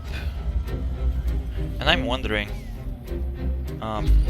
guys, how does the stream look, like visually speaking, quality-wise? Because right now I'm streaming at 720p, and I haven't had any problems with it yet. No dropped frames or anything like that. So I'm wondering if I could boost it to 1080p, at least for next time. Fuel scoop isn't working, come on. This happens way too often.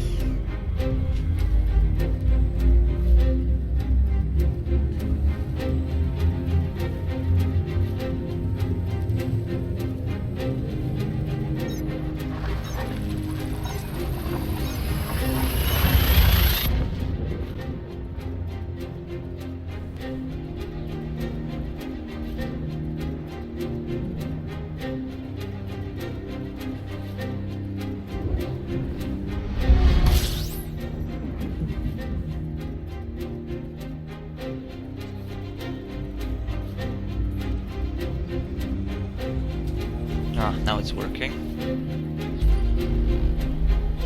4 objects, 3 stars. 2 planets. Meh.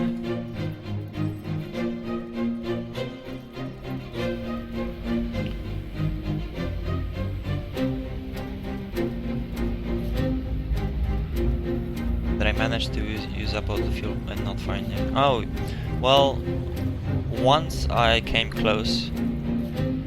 I was in I was traveling. Let me show you. Wait, I might jump in. No. My last trip, I went to the core. Right? There's plenty of stars here. There's not a very big chance of finding unscopable stars or fields of them, but I think I was somewhere around here, the ETA nebula, traveling in between the arms, either over here or over here, and I came into a proto-star field, or a B-type, one of the two, and I came really close, like I was literally one jump away from a scoopable star when I mean 1 jump worth of fuel from a skippable scar when I finished jumping. So it was close, but it wasn't that far from the bubble, so I just could have called fuel rats and be fine.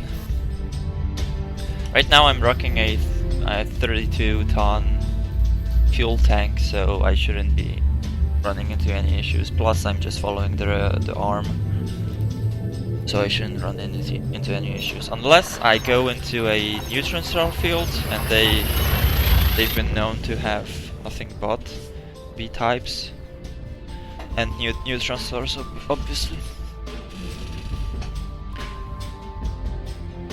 Nope, you cannot fly to foreign galaxies. This is the only one so far. Have I used fuel limpets yet? Yes. I've actually ran about a dozen successful refueling missions as a fuel rat. It was quite fun. They're very unintuitive to use, and it can be a bit dangerous if the other party doesn't really know what's happening. I mean, people that you go and rescue are often just confused and scared and, you know, panicking and shit. It can be dodgy. You can bump into each other, ram each other to death. Takes practice, but it's fun. I do recommend it. I've switched out. I used to carry limpets on this ass, but I've switched out because I don't plan on returning from this trip anytime soon.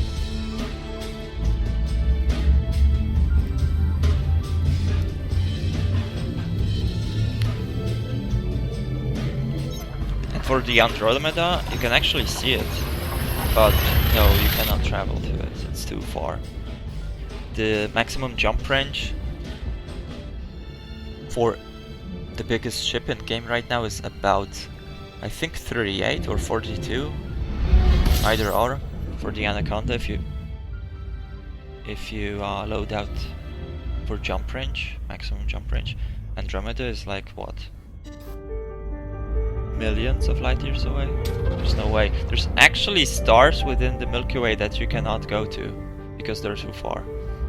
On the rims, on the outer rims, like way over here, for example. There's probably bound to be stars. Yep, plenty. Okay, so this one you probably can't go to. And there's a nebula, a planetary nebula called Saturn Nebula, there we go, that you cannot go to. It's too far from the nearest star. Like, if I can go to the star view, this is the only star for hundreds of light years in any direction. It's a pretty cool nebula though. But yeah, you would have to go way. Oh my god, it's like 1,000 light years away from the nearest star. I can't even scroll that fast. What the hell? Oh, there we go. There's stars here, but it's way down there. Anyways, fuel scooping complete. Let's go. So that's just one example. There's plenty of stars that you cannot go to within the galaxy itself.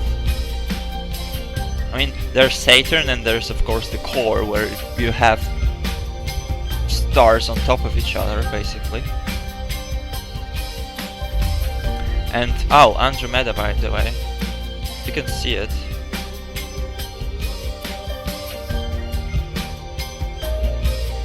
Here, if you see my cursor, that's Andromeda.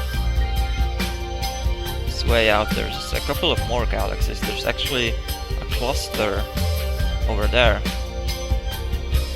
but that's just in the background. You cannot go there. Right now, I'm gonna follow this arm all the way to this nebula cluster. Plenty of nebulas here. And then switch to this arm over here and try to follow the arm to the core, and then switch to this arm and then this one, and then go back. That's my plan, just to circle the core, because I've been to the core already, so no point going there. No, it's basically just like Eve, where you have to have a point of gravitational pull at the end of your jump, so you can only jump to stars or black holes basically, because they are massive and your drive can lock onto the gravity pull. And also you can see that mechanic can work where there's a binary or a trinary system or even more stars within the system. You always jump to the heaviest one.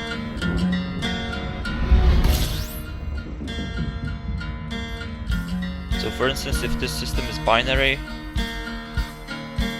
and it is, because most of them are, this is the bigger one. The one I jumped to. This is the smaller one. Solar mass is 0.5 and this is solar mass is 1.29, so almost 3 times as big as the other one. But this system is boring, so let's move on. Yeah, my last trip was actually quite big as well. Let me show you the map.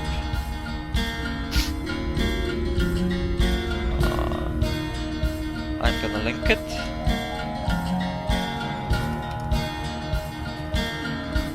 Yeah, that's the last trip I did.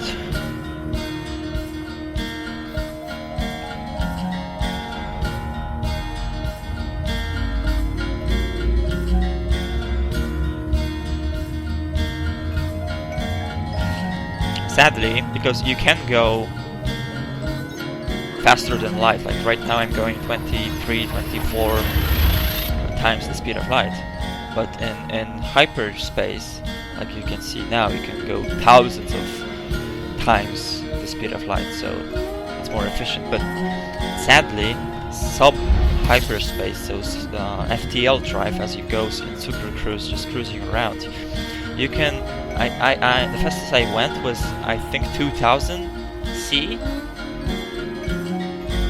So there are systems that are close enough together that you would think that you can just super cruise between them, but you can't, because every single system is like an instance, so they're not linked. The pockets, they're not linked, so you cannot travel from one system to another by just flying there. You have to jump. So that's a shame, because there are systems, I've been to systems which have like another system closer, then some systems have binary stars, you know, the distance between them is further away. It's crazy. I wish they implemented it so that you could super cruise another system, but I guess it's not efficient game mechanics wise. It would also take days. Real life days.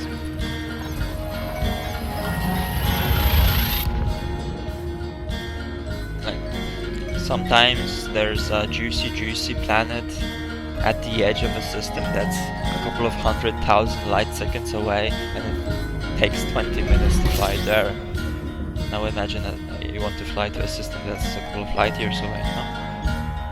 It would be crazy. Independence War 2? No, I don't think I played it.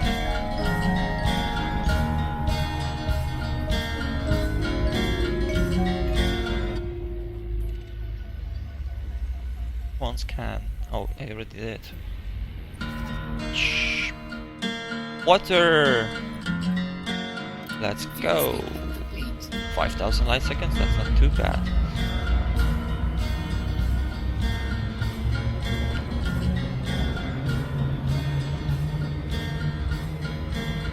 Well, I mean, okay, so it would be cool to FTL to another system, but it's really not that efficient.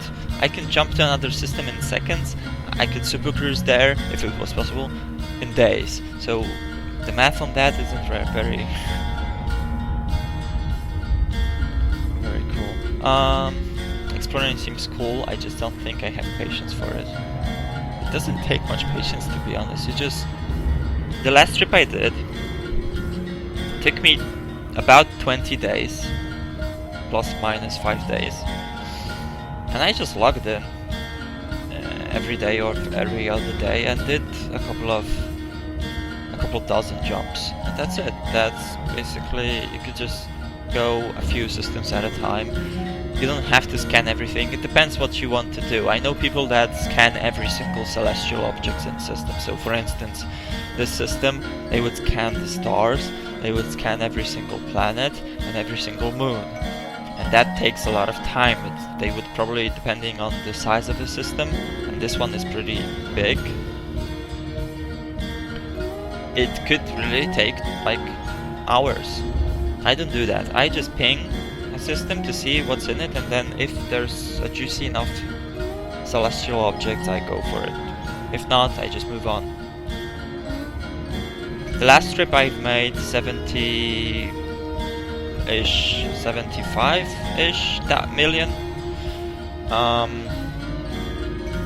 I can tell you exactly, just give me a second. There's actually, okay, so I'm just gonna link you my journal. You can look through it.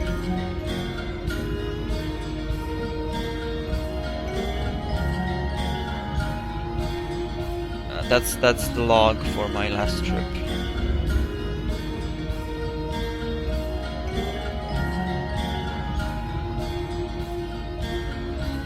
The music ruins it?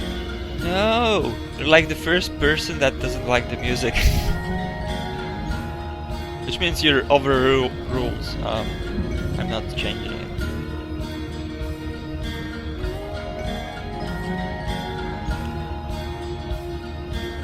Oh, there's a secondary system there. Let's go a bit below. Nice.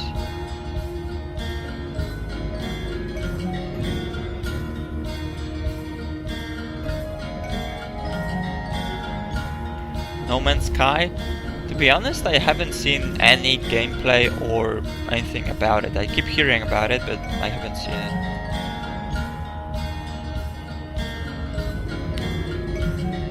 I'm gonna overshoot it, because I'm an idiot.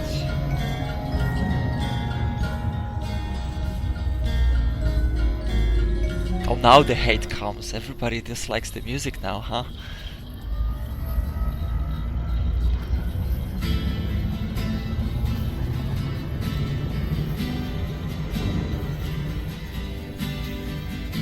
Come on, Waterworld. Yay. And terraformable. Yep.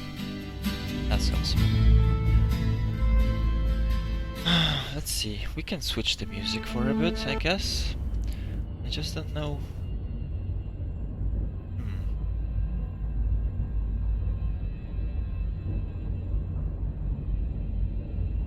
Let's go with...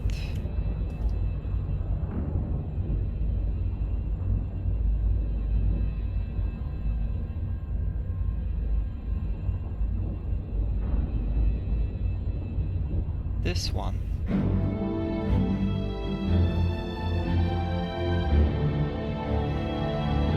That should be more fitting.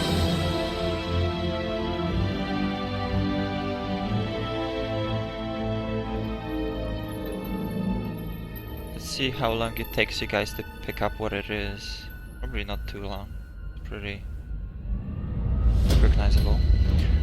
Okay, let's jump.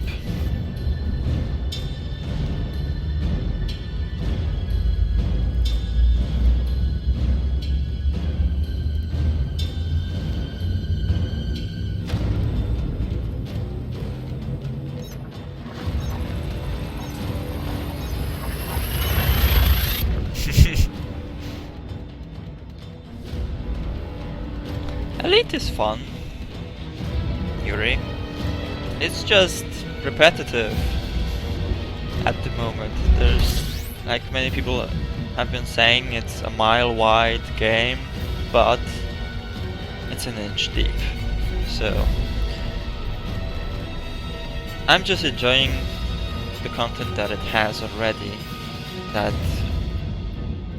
is appealing to me, and that is this, basically this.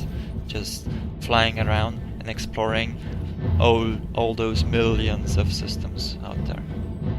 That's what I find fun. I don't like combat very much in this game. I mean, it's fun, but it can become boring.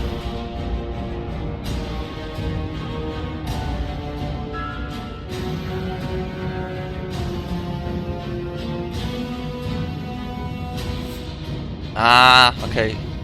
We have a winner. Geeks.com. You're spot on.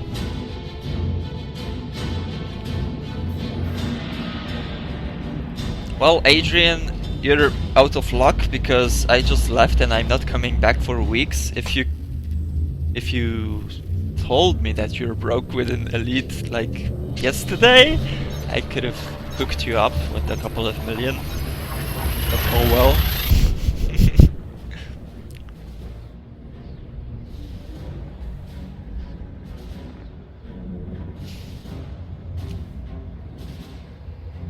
I mean, they've just, when it comes to EDA development,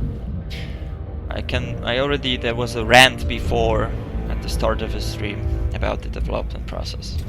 And it's dodgy a bit. I mean, you're basically paying for an early access game. Because that's what it is right now. But, that little issue aside, the road they're planned ahead is pretty much what I want from a sci-fi game. Planetary landings, walking in stations and on ships, etc, etc. It's gonna be pretty cool eventually.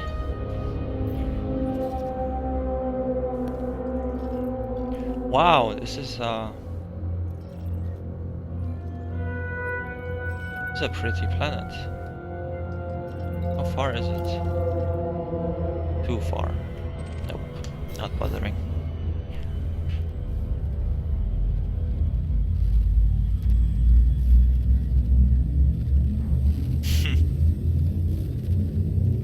At one point I could afford an Aeon, an Eve, but I didn't go for it because I didn't have a mousec, so... And then I blew all the ISK on Eve bad. So I'm pretty much broke. There's actually going to be capital ships in Elite eventually. I'm looking forward to that. And crewed ships, where you can actually have a crew. That will be cool.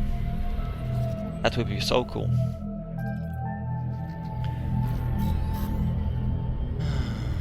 I think I'm gonna start nitpicking systems because this is not going so well. There's a field of case types.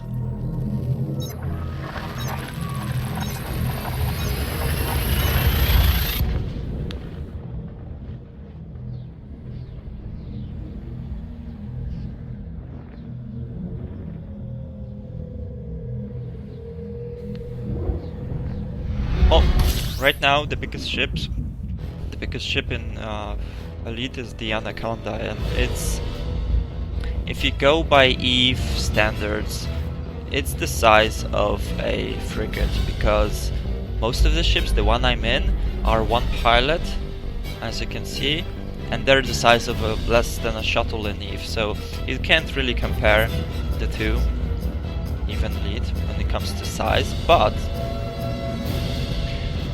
the biggest ship in Elite compared to this one is about 6-7 times bigger. And it drives like a fucking truck. Like a whale in oil. And you can feel the mass and all.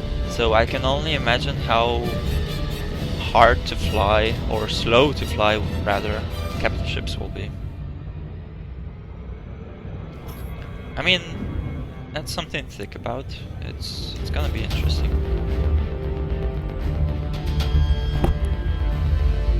My favorite ship in Eve is my Archon, and I loved flying that ship, but it flew like a fucking truck. So that's basically what it feels like to fly the Anaconda Elite.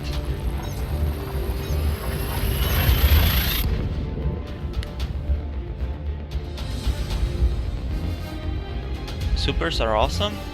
You must be new.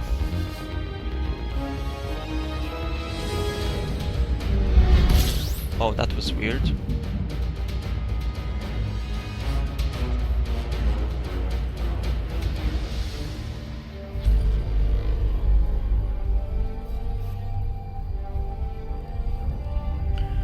What time is it? Oh, okay. And we're hitting the 2 hours 40 minutes mark, so I think I will be finishing this stream in about 20 minutes.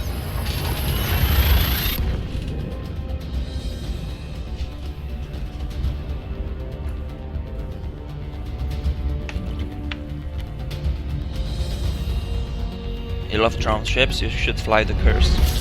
That's my second favorite ship. I flew it for years and it's amazing. Best drone ship. Don't listen to the haters. Oh my god, I've hit a bullshit star cluster. There's nothing here.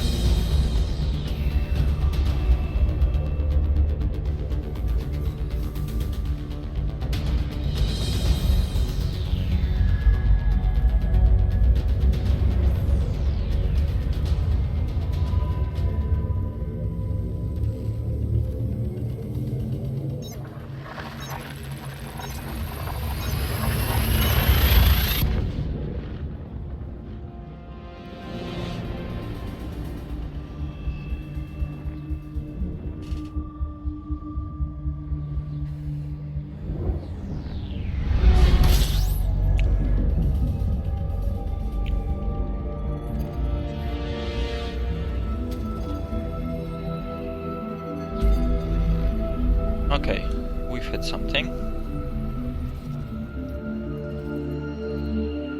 Pretty massive gas giants, actually.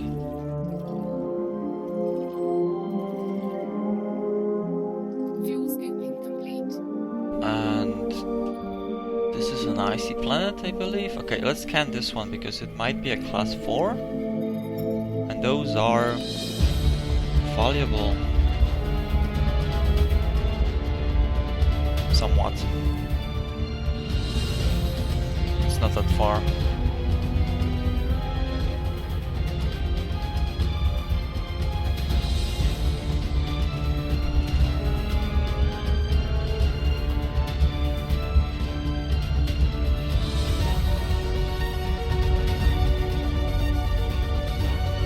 You're not a PvP person? You'll get there eventually.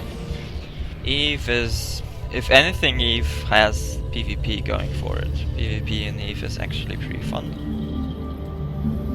If you can find it, that is.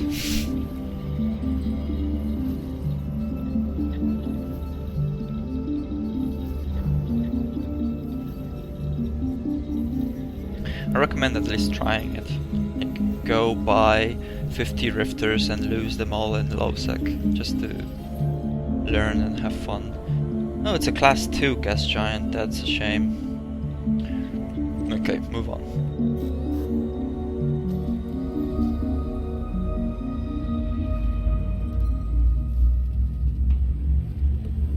Jump, jump, jump. How many jumps, by the way? 10.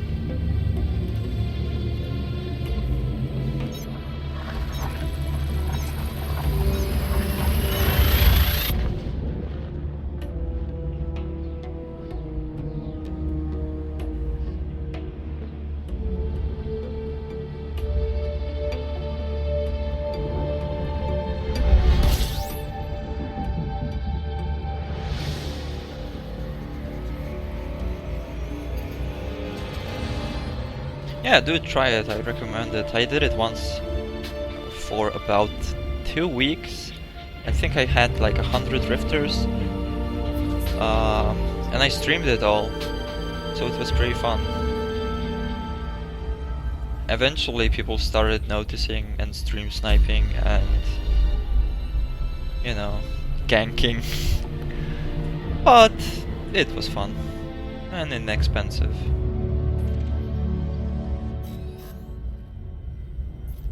here? Nope.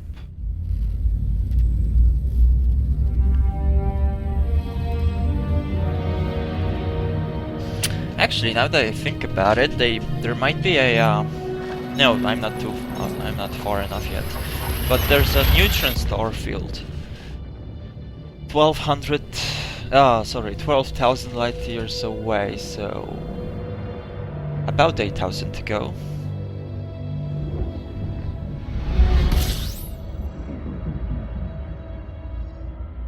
Honor? What is this honor you're talking about? There's no honor in Eve. Fuel scoop is broken again. Great.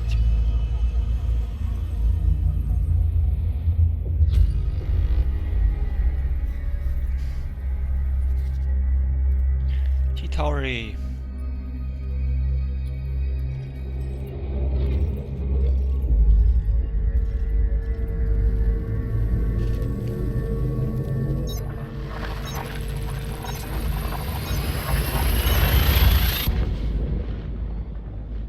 There's one thing that bugs me with systems in Elite.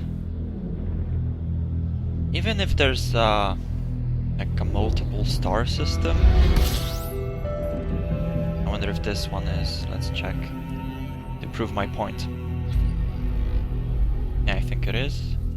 Nope, it's not. Okay, never mind. Let's find a multiple star system first, and then I'm gonna make my point. And leading to the point, you know how pretty much like the majority of systems in the Milky Way are multiple star systems. There's not just one star, there's probably more than one, right? So there's been discoveries made that stars capture like stranded planets or other stars. If they're massive enough, they can just intercept their trajectory, and then the gravity well will pull them in, and they start to orbit each other, etc. Right? It's known to happen, and it's known to happen a lot. And what that would indicate is that the big star, for instance, is a certain age. And then the secondary star or planet or whatever it's called, another single star system, just as I am about to make my point. That would indicate that they're different ages, like they were made or formed in different periods, right? In an Elite. And that's what bugs me. Even if you find a multiple star system, even if you find a star system that looks like it could have like intercepted one star or another or something like that, they're still the same age, and that's just fucking stupid. That's just an oversight from the developers, I guess.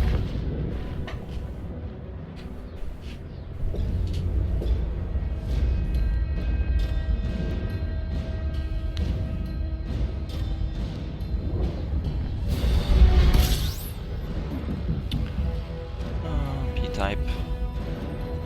Why you so red? Why you not have... This is just typical.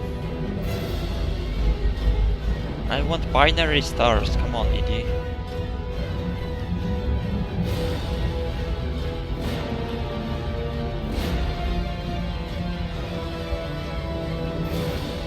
Jump.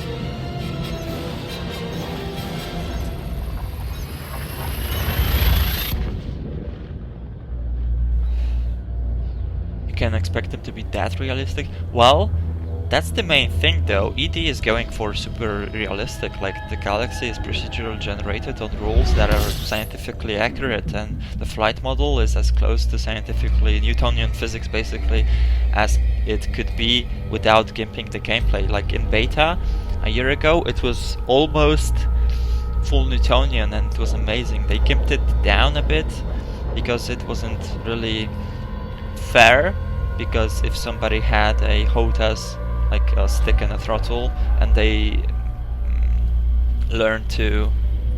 Oh, there we go.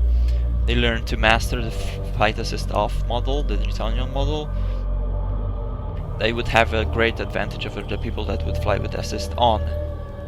So they gimped it. But yeah, they going for realism, and this is not realistic, where this star is 4,350 million years old, and this star is exactly 4,350 million years old. They're the same age, even though you would assume they're not. This is a bad example, but I've seen the systems with like 20 stars in them. There's no way every single one of those is the same age. There has to be a variation there. And I don't know anybody that have found a system like that, because it's simply not implemented. But yeah, that's not realistic.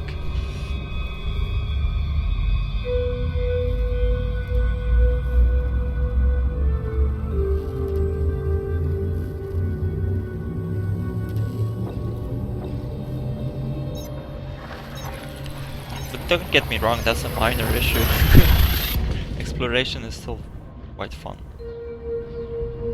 I mean, the raw number of stars.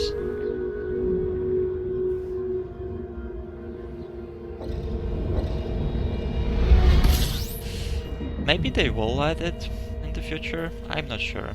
Right now you can see, once you've explored enough to see how the actual galaxy is built, you can see a bunch of issues with it.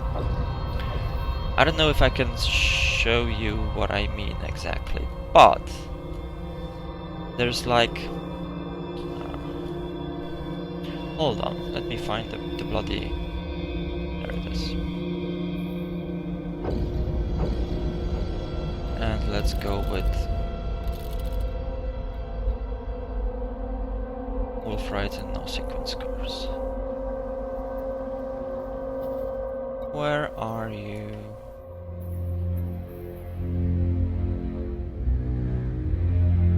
It's supposed to be here. Yeah, I'm looking for a neutron star cluster. It will show up soon. No, that's too far down. Okay, that's the beginning of it. I think.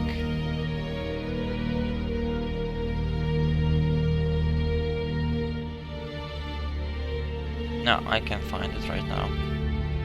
Somewhere my Li-Fi yup, okay, it's supposed to be here.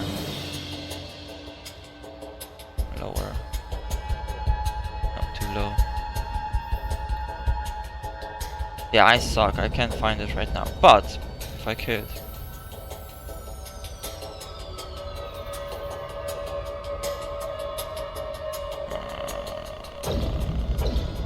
Bloody hell.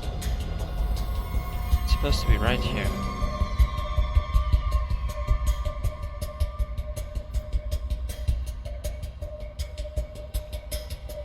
There's more.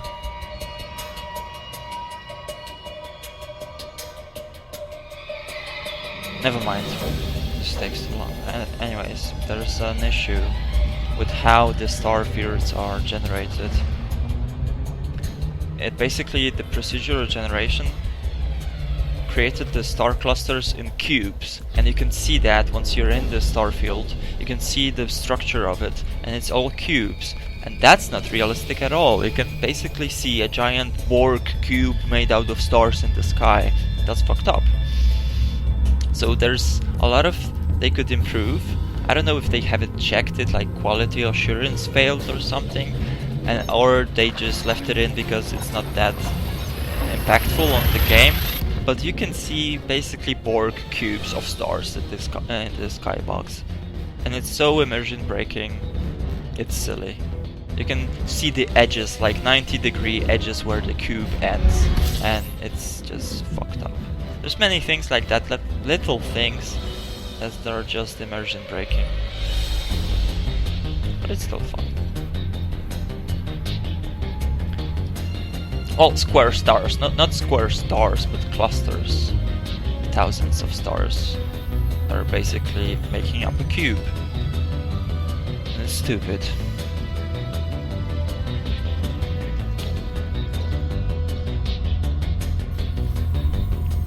If I could find it, you would know what I mean, but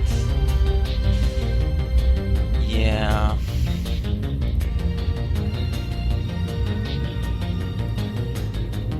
I could probably look it up.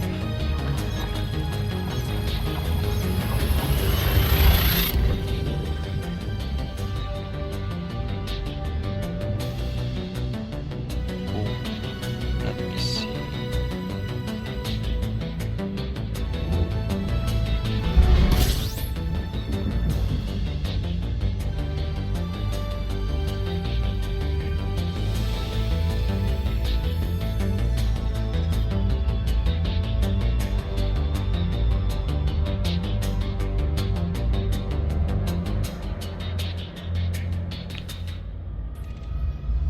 I'm looking it up.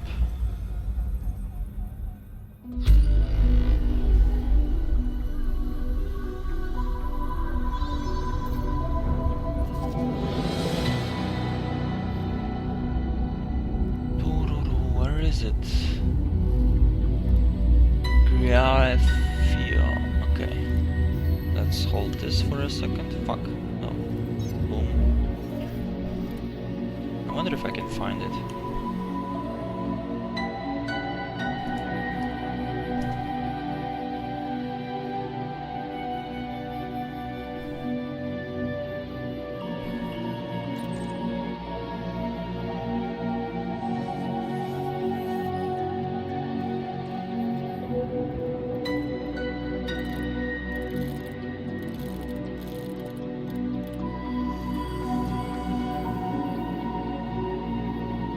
That's above the paint. Okay. There we go. Okay, this is a star cluster. Probably cannot zoom far enough. Oh, okay, there we go. You can see it. You can see exactly what I mean without being there. If you would be inside the cluster, you would see the wall on the star field, but right now we're in the map view. So this is the neutron star field. Tons, millions of neutron stars, close proximity to each other, black holes and whatnot, right? White dwarfs, shit like that, okay? And there's plenty of them, right? And then boom, nothing. You can see the wall of the cube right here. Boom. Lots of stars, nada. It's freaking immersion breaking. And it's a cube, I guarantee it. It's a freaking cube.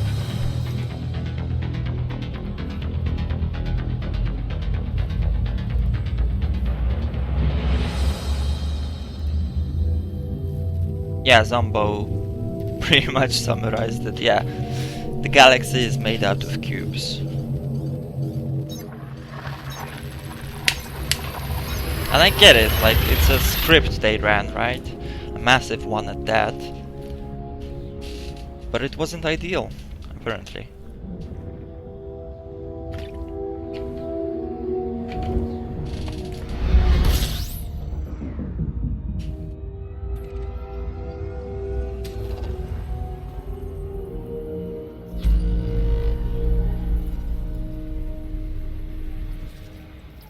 Ooh.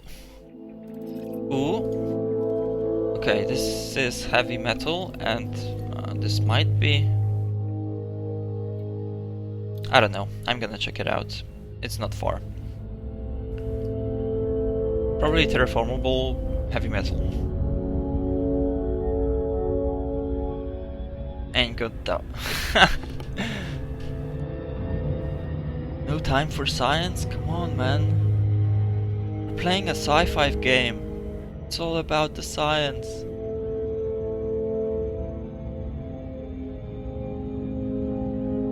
I agree, it's very impressive. The sheer number of stars they put into this game. It's mind-blowing because there's thousands of people exploring. And I've been to like, what, 3,000 systems already? Wait, status, let's see. I've been to, yeah, 3,088 systems myself.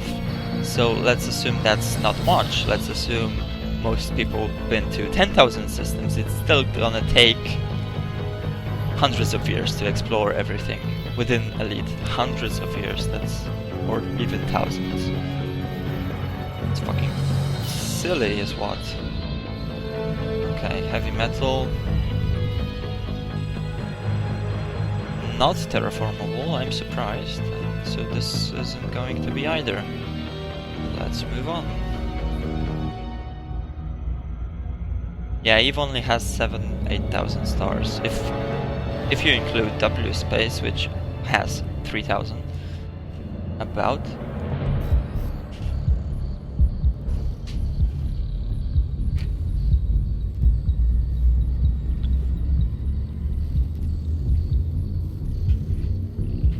Well, there are aliens in Elite. There's the Thargoids, and they've made appearances in the previous games, Elite 2 and Elite, what was it called? Encounters, I think. They haven't made an appearance in here yet, but there's alien artifacts you can find. And they're gonna be expanding on that later on. Good morning! I'm actually still drinking my morning coffee, it's cold now.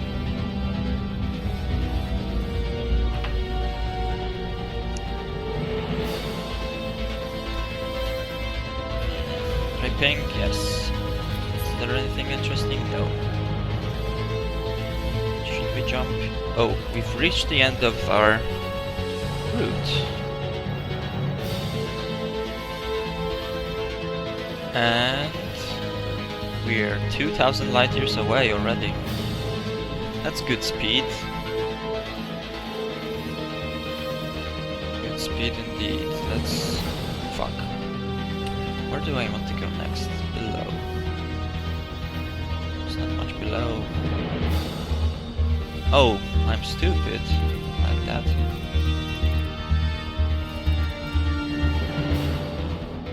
No carbon stars. Okay, let's go below.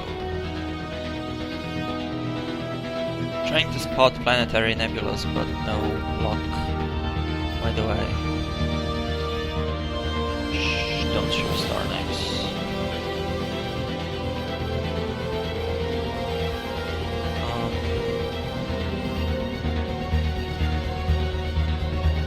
Far. Okay, let's go with this one. Boom.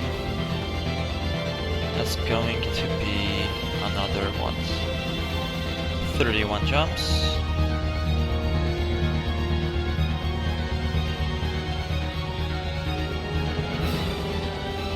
Oh, Zombo is an expert on Thargoids here. I honestly haven't played the previous elites, so I don't know about Thargoids at least. I've read the lore, I've actually read most of it. But not about Thargoids for some reason. I've read about the Empire mostly.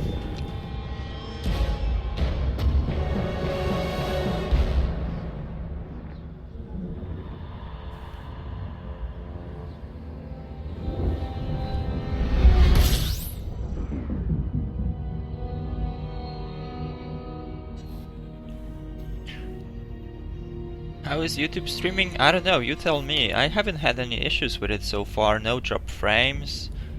The only issue I had is my mic, but that's just hardware. YouTube seems to be handling it very nice so far.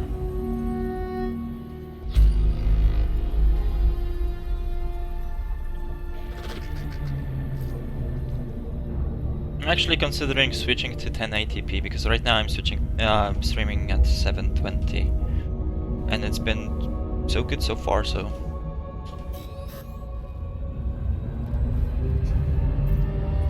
I just watched the video. Okay, well, we can be perfect. Not all of us, at least. Yeah, I don't know much about Thargoids either, other than they are like an insect-like race, and they supposedly they own witch space, which is basically hyperspace. They've pulled out pilots into hyperspace, like during the jump, like I'm in right now, and they've kept them there forever. Pretty scary and pretty fucking epic. Ooh, what's that? Is that in the system? No. I want to visit that now. Let's look. It's... bloody hell, I won't see it like that. Am I now? It's like a cluster of T-Towery stars. Or white dwarfs, maybe? Or neutron stars? Let's see if there's any neutron stars. There's one, but that's not it. There's one. There's one. Actually, there's one on the way. Okay, let's do a side trip to this one. How far is it? 8 jumps. Okay, so this is probably gonna be my last destination for the stream today.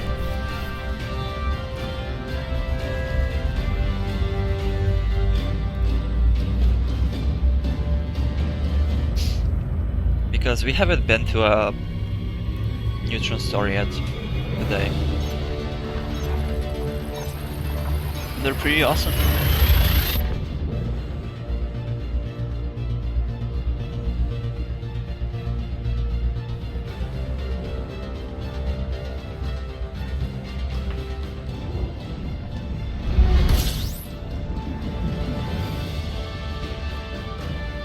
Where do I live? I missed that. I'm in Poland.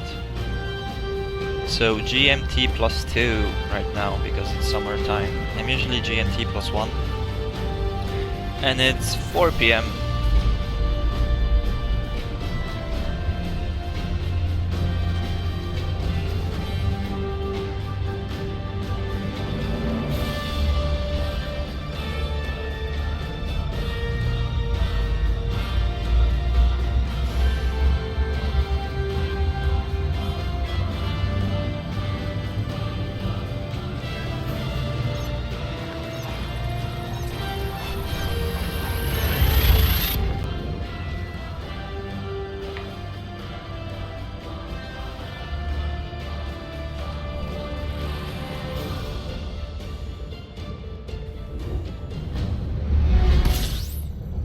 Binary! I do love me those binaries.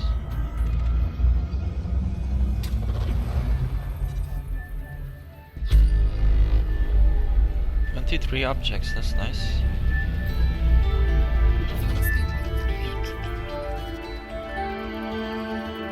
Quadruple system. And every single one of them is exactly the same age. That bugs me. That bugs me like a morpho.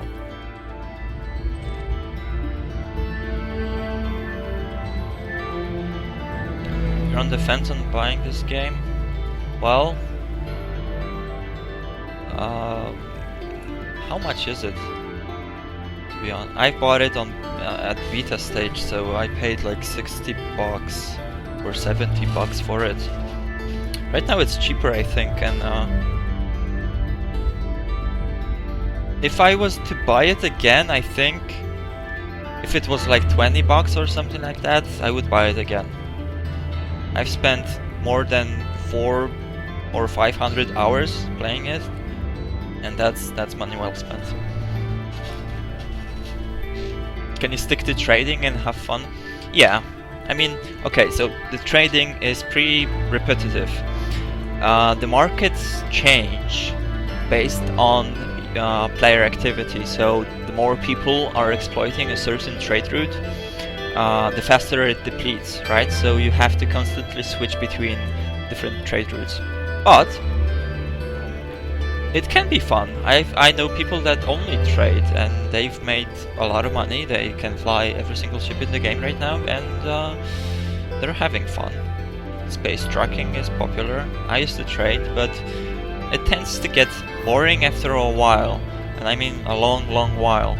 Like once you get to the biggest ship, the biggest cargo, and then you start shipping like en masse, in bulk, it gets kind of repetitive because you're running the most profitable routes all the time, and yeah.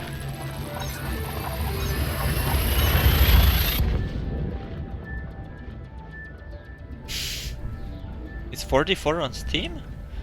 That's strange because I think Frontier has it cheaper on the website. And if you get it on the website,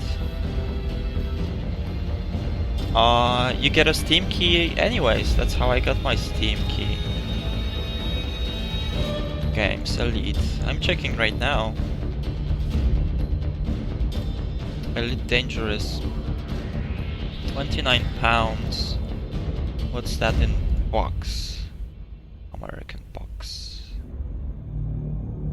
Oh my god, Games, Elite. I have to switch again. Oh, it's actually 44. That's strange. Well then, 44, I don't know. If you have it, go for it. If it seems a lot, then no. I don't think I would buy it. Unless you're buying the expansion as well. I think there's like a bundle or something. Then it's probably gonna be worth it because the expansion is supposed to get a lot more content into the game with planetary landings and whatnot. Are there a lot of pirates? Well, depends. If you play on solo, because there's like 3 modes, right? You can play solo, you can play in a private group, which basically means you're playing solo with friends that you accept to the group, or you can play in an open play, right? So if you play in solo, there's NPC pirates. And yes, they do interdict you, they do shoot you, but it's not that hard to avoid or escape. You won't be language words. Jesus. You won't be losing a lot of credits to NPCs overall. At least not later on in the game when you actually learn how to fly your ship and how to fit to escape those NPCs, right? If you play in open play, then there's 2 kinds of pirates. People that interdict you just to kill you, in which case you will lose a lot of credits and you're never gonna get it back. Or there's actually legit pirates, which a lot of my friends are, and they stop you, they interact with you, they talk to you, they basically ransom you for your cargo. So they order you to drop X amount of whatever you were carrying, and then you can go and live another day. That's actually an enjoyable experience. I've been interdicted like that a couple of times, where people actually, role played it a bit. Saying, oh, now I got you, if you want to live, drop your cargo now, etc, etc. It's pretty fun. But if you encounter those people that actually just shoot to kill and don't care about the cargo or whatever, then it can be a bit frustrating. Multi-crew, yeah, well, I can see ED pulling off multi-crew. It's, take into account that you can play this without Oculus Rift, right? Motion sickness would not be an issue for people playing without Oculus Rift, which means you can pull off multiple people on a single ship pretty easily. It's just becoming a turret. You probably could like man turrets and shoot and shit like that. It would be cool. In VR, however, that's one of the reasons. Motion sickness is one of the reasons why Valkyrie, for example, is not going to introduce multiple crewed ships with like turrets and shit like that, because the motion sickness you get when you're, for instance, imagine somebody else is flying the ship and you're manning a turret, a tail gun for example, and he's pulling off all those maneuvers at high speeds and whatnot, and you don't have any say in it. So basically the environment around you is spinning and shifting and moving against your will, and then you're plugged into the freaking VR and it's nauseating. It's basically like a roller coaster ride, and that is the main issue why they're not doing it in Valkyrie.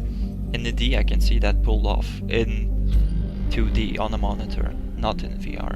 In VR it probably would have the same issues.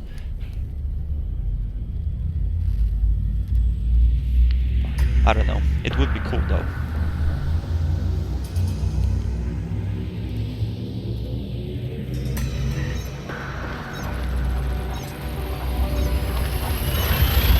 How many more jumps? We should be getting closer.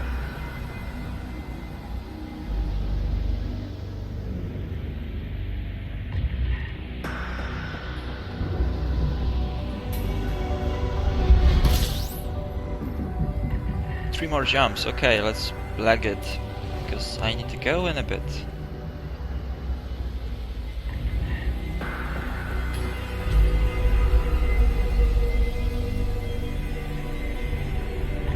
Is PlanetSide VR though?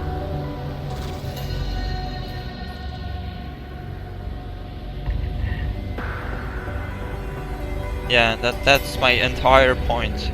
In 2D on the monitor, that's easy. Battlefield has been doing that for years now. It's pretty cool and it's pretty easy to pull off. In VR, however, the motion sickness is just too big of an issue.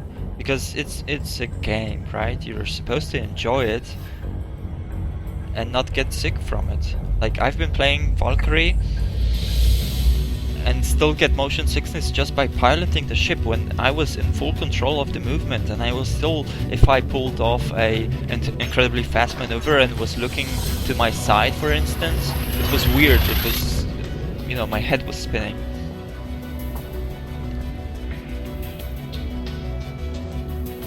Not all the time, by the way, just some of the time. But that's still, you know, if you're playing for extended periods of time, like an hour session or so, it could get to you. It could make you sick, and that's bad. That's bad for gameplay. Ah, 2 more jumps. Go!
Phone call.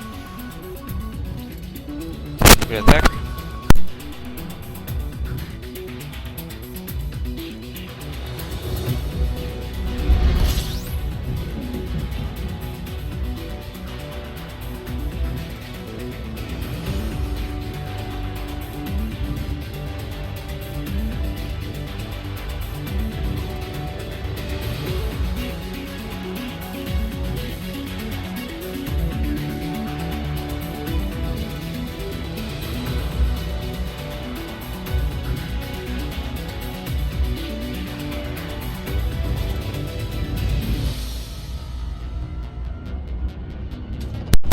And back, and if you pre-order Horizons, you will get the base game as well.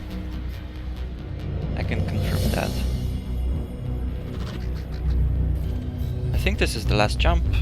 This system is pretty fucking huge. I can see the secondary star.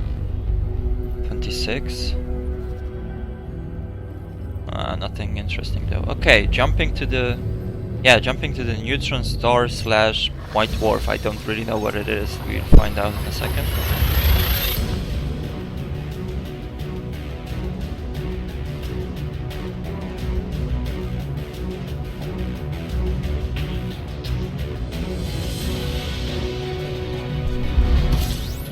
And it's a neutron star, and you can barely see it. Okay, but let's scan it because they're profitable as fuck.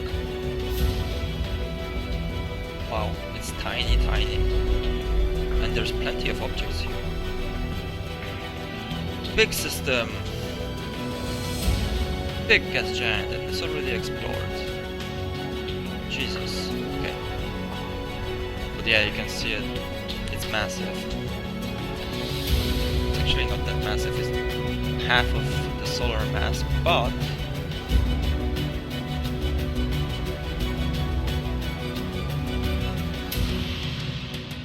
pretty cool, plus tiny. All that mass packed into something the size of you.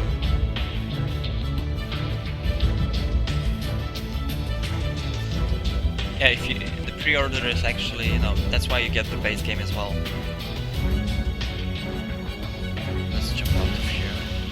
That's why you get the base game as well. You basically are paying for what they have released so far, and then all the content they will release next year.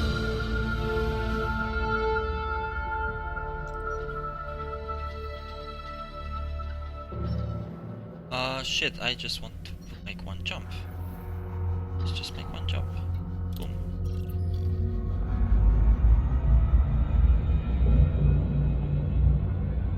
And jump.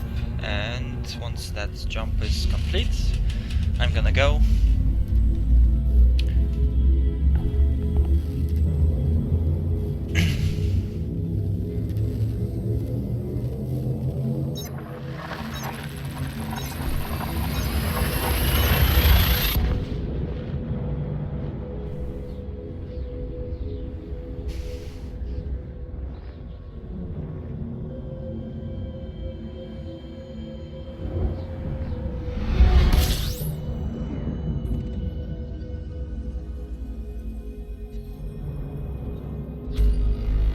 Okay, fuel scoop before I go.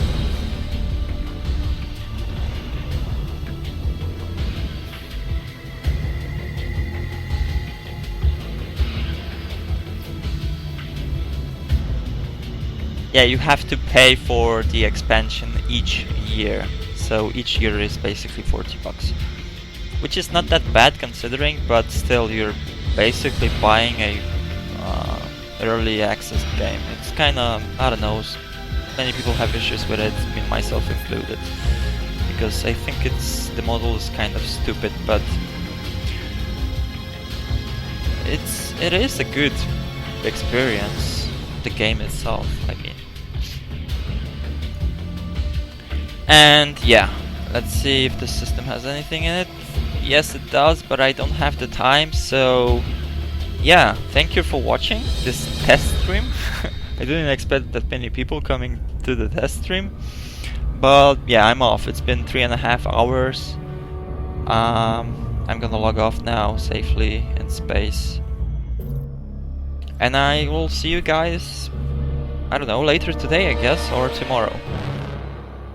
So thanks for watching and see you next time.